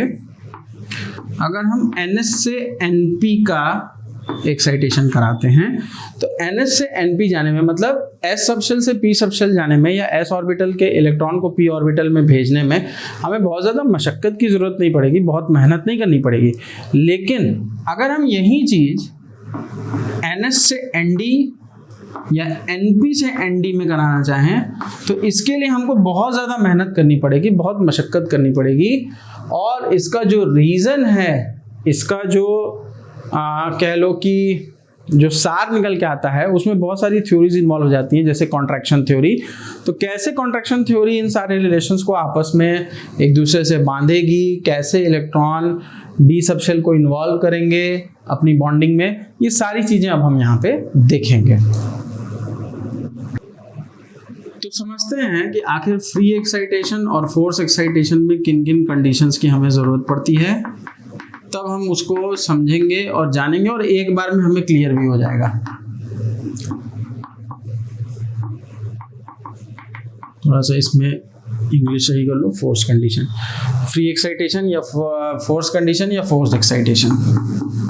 थोड़ा अंग्रेजी हमारी खराब है, कभी कभी खराब हो जाती है, जानबूझ के खराब कर देते हैं ताकि बच्चे थोड़ा सा बीच में टोक दें और हम लोग अपनी अंग्रेजी भी सही कर लें और बच्चे भी जगे रहें, सोए ना। चलिए, अब अगर फोर्स एक्साइटेशन और फ्री एक्साइटेशन की बात करें तो यहाँ पे सिर्फ हमें प्राइमरी कंडीशन फुलफिल करनी है। मतलब हमें जो इलेक्ट्रॉन ट्रांसफर की प्रोसेस है या इलेक्ट्रॉन एक्साइटेशन की प्रोसेस है, जो कहीं ना कहीं एक एंडरगोनिक प्रोसेस है, उसको फॉलो करना होता है। हम सिर्फ उसको फॉलो करेंगे और हमारा काम हो जाएगा। मतलब यहाँ पे सिर्फ एक कंडीशन हमको मिलेगी। लेकिन जब हम फोर्स एक्साइटेशन की बात करेंगे तो फोर्स एक्साइटेशन के केस में हमको दो कंडीशन फॉलो करनी है। हमको प्राइमरी कंडीशन भी फॉलो करनी है और हमको सेकेंडरी कंडीशन भी फॉलो करनी है। भाई इलेक्ट्रॉन तो हमें उठाना ही है, हमें एक्साइट करना ही है, लेकिन आखिर ये सेकेंडरी कंडीशन क्या है? तो सेकेंडरी कंडीशन ये है कि जो ऊपर है उसको नीचे ले आओ। मतलब जो ऊपर चला गया है उसको थोड़ा नीचे ले आओ। भाई नीचे वाले के साथ तुम कुछ खास कर नहीं पाओगे, नीचे वाला और नीचे की तरफ ही भागेगा। जो गिर चुका है वो और गिरेगा, ठीक है। और जो गिरना शुरू हुआ उसको तो तुम रोक ही नहीं सकते, ये धरती का नियम है, प्रकृति का नियम है। तो हम करेंगे क्या, हम इस बात को ये समझेंगे। इसको समझने के लिए हमें कंपैरिजन करना पड़ेगा। फ्री एक्साइटेशन आप ऑलरेडी समझ चुके हैं, तो हम थोड़ा फोर्स एक्साइटेशन के बारे में बात कर लेते हैं। जैसे अगर मैं आपको ये कहूँ कि बेटा मुझे एक बात बताइए कि अगर आपको NS और NP दिया हुआ है और आपको NS से NP की तरफ इलेक्ट्रॉन भेजना है, ये मैं प्राइमरी की बात कर रहा हूँ, उसके बाद इसी के कंपैरिजन में सेकेंडरी की बात करूँगा। तो NS से NP इलेक्ट्रॉन भेजना बहुत इजी टास्क है, क्योंकि इनका जो एनर्जी गैप है ये बहुत स्मॉल है, एनर्जी गैप काफ़ी स्मॉल है, ठीक है। लेकिन अगर हम इसी को कंपैरिजन कर दें किसके साथ, NP ND के साथ, हम यहीं पे बनाते हैं NS, हम यहीं पे बनाते हैं NP और हम यहीं पे बनाते हैं ND, ठीक है। तो मुझे एक बात का जवाब दीजिए, बहुत सिंपल सी बात का जवाब दीजिए। क्या आपने इसको कभी पेनेट्रेशन इफेक्ट से कंपेयर करने की कोशिश की है? करना पड़ेगा तभी हमको समझ में आएगा, क्योंकि पेनेट्रेशन इफेक्ट, शील्डिंग इफेक्ट और ये जो हम कहा ना कि भाई हमको ऊपर वाले को नीचे लाना पड़ेगा, तो जब नीचे लाओगे किसी भी ऊपर वाले को तो उसको तुम क्या कहोगे कि उसका कॉन्ट्रैक्शन हो रहा है। उसका क्या हो रहा है? कॉन्ट्रैक्शन हो रहा है, मतलब वो घट रहा है, वो रिड्यूस हो रहा है। तो इस थ्योरी को हम लोग क्या बोलते हैं, या इस फिनोमेनन को हम लोग क्या बोलते हैं? कॉन्ट्रैक्शन इफेक्ट या कॉन्ट्रैक्शन प्रिंसिपल या कॉन्ट्रैक्शन फिनोमेनन, जो भी नाम आप देना चाहो वो दे सकते हो। जैसे पेनेट्रेशन इफेक्ट था उसी तरीके से कॉन्ट्रैक्शन इफेक्ट है, लेकिन दोनों एक दूसरे से काफी हद तक डिफरेंट हैं। कैसे डिफरेंट हैं इसको अभी हम लोग देख लेते हैं, इसको समझ लेते हैं, जान लेते हैं। हमें अगर NS के इलेक्ट्रॉन्स में जम कराना तो हमको पता है, जैसे अगर हम एक एग्जांपल तुमको दें, हम दो एग्जांपल लेके कंपैरिजन करते हैं। एक हम नाइट्रोजन को लेते हैं, एक हम फास्फोरस को लेते हैं, तभी तुम्हें एग्जांपल पूरी हद तक क्लियर होगा कि कैसे आखिर हो रहा है। तो अगर नाइट्रोजन की हम कॉन्फ़िगरेशन लिखेंगे तो हम लिखेंगे 1s2 2s2 2p3, और अगर हम फास्फोरस की लिखेंगे तो 1s2 2s2 2p6 3s2 3p3 और 3d0, यही लिखेंगे। दोनों कॉन्फ़िगरेशन हमारे सामने है। अब यहाँ पे हम कह सकते हैं कि यहाँ तो सिंपल एक्साइटेशन हो रहा है, कोई दिक्कत नहीं है, चल रहा है मामला, जैसे उसको चलने दो, इसके बारे में तो बात ही नहीं करनी हमको, ठीक है। खराब है ये, हमारे केस स्टडी के लायक नहीं है। हम बात करेंगे फॉस्फोरस की, ठीक है, नाइट्रोजन के कंपैरिजन में फॉस्फोरस की। यहाँ पे जो इफेक्ट लग रहा था वो कौन सा इफेक्ट लग रहा था? Penetration and shielding effect. Penetration and shielding effect मतलब ये दूर भाग रहे थे, ये भागने की कोशिश कर रहे थे, ठीक है। ये क्या कर रहे थे? ये भागने की कोशिश कर रहे थे, ये दूर जाने की कोशिश कर रहे थे। जैसे जैसे तुम इलेक्ट्रॉन पी सबशेल में बढ़ाओगे ये दूर भागने की कोशिश करेंगे, हालांकि भाग नहीं पाते, इफेक्टिव न्यूक्लियर चार्ज इंक्रीज कर जाता है, लेकिन भागने की कोशिश दूर जरूर करते हैं। अब जरा हम कॉन्ट्रैक्शन इफेक्ट की बात करते हैं कि कॉन्ट्रैक्शन इफेक्ट में क्या होता है। तो अगर कॉन्ट्रैक्शन इफेक्ट की तुम बात करो और हम इसी शेल को ले लें तो हमारा जो बेटा 3D सबशेल स्टार्ट हो रहा है, क्योंकि हमें तो इलेक्ट्रॉन S से D में जंप कराना है और P से D में जंप कराना है, हमें कोई इलेक्ट्रॉन 2S से 2P में तो जंप कराना नहीं है। तो चलो हम इसको बोल देते हैं कि ये 3S है, ये 3P है और ये 3D है। बहुत ध्यान से मेरी बात को सुनना, एक 3S है, एक 3P है और एक 3D है। ये पहला वाला क्या है 3S, दूसरा वाला क्या है 3P और तीसरा वाला क्या है 3D। ये तीन हमारे पास है। क्या इसके नीचे और सबशेल मौजूद नहीं है? है, सिंपल सी बात है। अगर हम S की बात करें तो S में हमारे पास यहाँ पे 2S भी अवेलेबल है, हमारे पास 1S भी अवेलेबल है। और अगर हम 3P की बात करें तो यहाँ पे हमारे पास 2P भी अवेलेबल है। और अगर हम 3D की बात करें तो यहाँ पे कुछ भी नहीं अवेलेबल है। तो सिंपल सी बात है कि अगर आपने पॉजिटिव चार्ज बढ़ा दिया, ध्यान से सुनिएगा, आपने अगर फास्फोरस के ऊपर पॉजिटिव चार्ज बढ़ा दिया, क्योंकि कॉन्ट्रैक्शन केवल और केवल पॉजिटिव चार्ज में होगा, नेगेटिव चार्ज में कोई कॉन्ट्रैक्शन नहीं होता, इस बात को हमेशा ध्यान रखिएगा। नहीं समझ में आता तो इसको मैं यही रोक के वापस चलता हूं और फिर आपको एक बार फिर वापस लाता हूं कॉन्ट्रैक्शन थ्योरी पे कि अगर आप PH3 बना रहे हैं, अगर आप PCl3 बना रहे हैं तो आपको कोई कॉन्ट्रैक्शन कराने की जरूरत नहीं है, कोई एक्साइटेशन कराने की जरूरत नहीं है। लेकिन अगर आप PCl5 बनाएंगे तो PCl5 के केस में आपको D सबशेल का इस्तेमाल करना पड़ेगा और वहां पे आपको कॉन्ट्रैक्शन चाहिए। तो याद रखिएगा कि जब फास्फोरस पे निगेटिव चार्ज आएगा तो वो कॉन्ट्रैक्शन शो नहीं करेगा। There will be no contraction when phosphorus contains negative charges. But if phosphorus will contain positive charge, मतलब फास्फोरस के ऊपर अगर पॉजिटिव चार्ज आता है या किसी भी सेंट्रल एटम के ऊपर अगर पॉजिटिव चार्ज आता है तो वो कॉन्ट्रैक्शन शो करेगा। ठीक है, कैसा कॉन्ट्रैक्शन? एक कॉन्ट्रैक्शन जो आप बोरॉन से ऑक्सीजन तक पढ़ रहे थे, दैट इज पीरियोडिक कॉन्ट्रैक्शन। लेकिन ये जो कॉन्ट्रैक्शन है ये चार्ज का कॉन्ट्रैक्शन है। जैसे हम लोग फैजांस रूल में पढ़ते थे कि जैसे जैसे कैटायन पे पॉजिटिव चार्ज इंक्रीज करेगा वैसे वैसे उसका साइज क्या करेगा, डिक्रीज करेगा। तो उसी कॉन्सेप्ट को ध्यान में रखते हैं कि अगर हम सपोज करो A ले लें, A+ ले लें, A2+ ले लें और A3+ ले लें, ठीक है, तो इन तीनों केसेस में से सबसे ज्यादा हमको कॉन्ट्रैक्शन कहां मिलेगा? A3+ में मिलेगा। अब इस A3+ को हम PCl3+ का P मान लेते हैं। ये जो A3+ है इसमें हम फास्फोरस का P मान लेते हैं कि P के ऊपर +3 चार्ज हमें दिख रहा है। अब अगर हमें +3 चार्ज दिख रहा है तो सिंपल सी बात है कि साइज घटेगा, और जब साइज घटेगा तो कैसे घटेगा ये भी समझ लो। S तो नीचे आने की कोशिश करेगा, लेकिन S के ऊपर रिपल्शन देने के लिए 1S भी मौजूद है, 2S भी मौजूद है। मतलब S डिक्रीज करेगा लेकिन लेस डिक्रीज करेगा। मैं लिख देता हूं, S में क्या होगा बेटा? वेरी लेस कर लो, वेरी लेस डिक्रीज होगा। क्यों? क्योंकि वहां एक नीचे पेनल्टीमेट शेल है, एक नहीं बल्कि दो हैं, वो रिपल्शन लगाएंगी। सो S में बहुत कम डिक्रीज होगा, वेरी लेस डिक्रीज। अब अगर हम P की बात करें तो P में मॉडरेट डिक्रीज होगा, क्योंकि वहां पे रोकने के लिए सिर्फ और सिर्फ एक 2P है, 2P के अलावा कोई नहीं है। और अगर हम 3D की बात करें तो क्या कोई उसके पास रोकने के लिए मौजूद है? वहां पे कोई रोकने वाला सबशेल मौजूद है? नहीं। तो ये तो धड़ाम से नीचे चलाएगा, भड़भड़ाते हुए नीचे आएगा, दौड़ते हुए नीचे चलाएगा। और जब नीचे आ जाएगा तो S के इलेक्ट्रॉन जो 3S में है और D के इलेक्ट्रॉन जो 3D में है वो एक दूसरे के आसपास आना जाना शुरू कर देंगे कि नहीं कर देंगे? एक्साइटेशन सिंपल हो जाएगा कि नहीं सिंपल हो जाएगा? हो जाएगा।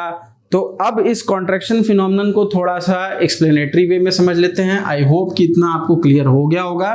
नहीं क्लियर हुआ है तो अभी क्लियर हो जाएगा। मैं एक बार इसको फिर से लिख देता हूं समझने के लिए कि बेटा अगर हमें एक्साइटेशन कराना है इलेक्ट्रॉन का तो हमें कॉन्ट्रैक्शन की मदद लेनी पड़ेगी। कॉन्ट्रैक्शन कितने तरह के होते हैं? तो आप बोलेंगे कि सर कॉन्ट्रैक्शन 2 तरह के होते हैं। एक जिसे हम पीरियोडिक कॉन्ट्रैक्शन बोलते हैं और दूसरा जिसे हम चार्ज कॉन्ट्रैक्शन बोलते हैं। Contraction phenomenon. अब पीरियोडिक कॉन्ट्रैक्शन तो बोरॉन कार्बन नाइट्रोजन ऑक्सीजन में लगेगा, बोरॉन में सबसे कम, कार्बन में उससे ज़्यादा, नाइट्रोजन में उससे ज़्यादा, ऑक्सीजन में उससे ज़्यादा, फ्लोरीन में उससे ज़्यादा। लेकिन चार्ज कॉन्ट्रैक्शन कैसे काम करेगा?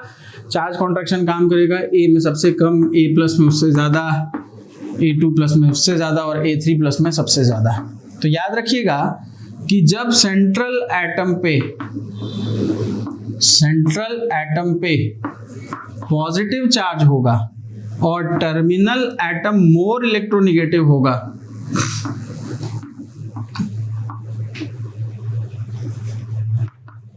तब कौन सा फिनोमेनन काम करेगा? चार्ज कॉन्ट्रैक्शन का फिनोमेनन काम करेगा। और ये हमारे पेनिट्रेशन और शील्डिंग इफेक्ट के जस्ट अपोजिट काम कर रहा है। वो बढ़ा रहा था, ये घटा रहा है। इस बात को हमेशा अपने दिमाग में बैठा के रखिएगा। अब इसका एक्सप्लेनेशन देख लेते हैं कैसे था। फॉस्फोरस अगर पॉजिटिव चार्ज लेके चलता है तो सिंपल सी बात है कि उसमें 3s अगर यहाँ पे था, 3p यहाँ पे था और 3d यहाँ पे था, तो अब जो नई कंडीशन, ये हम ग्राउंड स्टेट की बात कर लेते हैं। अब जो नई कंडीशन बनेगी जिसमें फास्फोरस के ऊपर 3+ चार्ज आएगा, तो वो कुछ ऐसा नजर आएगा। ध्यान से देखिएगा, 3s अगर यहाँ पे है, 3p थोड़ा सा अंदर आके यहाँ क्लोज आ जाएगा और 3d बड़बड़ाते हुए अंदर आएगा, एकदम पास में चला आएगा। तो अगर सपोज करो इसकी डिस्टेंस यहां से यहां तक 2x रही होगी, तो हो सकता है कि ये घट के x रह जाए। तो अब मुझे एक बात का जवाब दीजिए कि क्या हमारा इलेक्ट्रॉन अब इजीली 3s से 3d में एक्साइट कर सकता है? कर सकता है, लेकिन ये फोर्सफुली किया गया है, ये अपने से नहीं हुआ है, ये हमने फोर्सफुली किया है। ये हमने फास्फोरस के साथ एक ज़्यादा इलेक्ट्रोनिगेटिव स्पीसीज लगाई है, जिसकी वजह से फास्फोरस पे पॉजिटिव चार्ज आया। मैंने लिखा ना, सेंट्रल एटम पे पॉजिटिव चार्ज आया है, टर्मिनल एटम मोर इलेक्ट्रोनिगेटिव है। आप इसको पूरा लिखिए मोर इलेक्ट्रोनिगेटिव, वरना बाद में भूल सकते हैं। आप इसको लिखिए मोर इलेक्ट्रोनिगेटिव।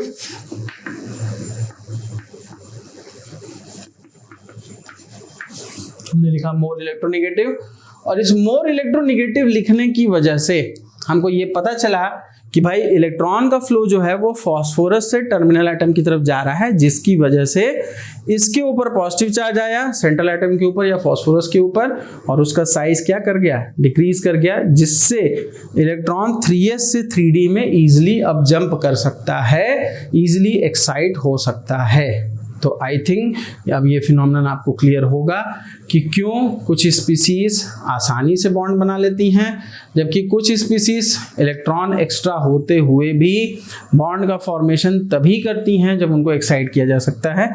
जैसे P3+ तो फिर भी बन जाएगा, अगर आप PCl5 बनाना चाहेंगे तो आपको P5+ जाना पड़ेगा, जहाँ पे चार्ज कॉन्ट्रैक्शन और ज़्यादा इंक्रीज करेगा, चार्ज कॉन्ट्रैक्शन और ज़्यादा होगा, 3D और क्लोज आएगा, और लास्टली बॉन्ड का फॉर्मेशन बहुत इजी होगा। बस इस बात को याद रखिएगा कि जब डी सबशेल की बात आएगी तो डी सबशेल में बनने वाला इकलौता बॉन्ड जो PCl5 में बनेगा वो कौन होगा? वो होगा DZ²।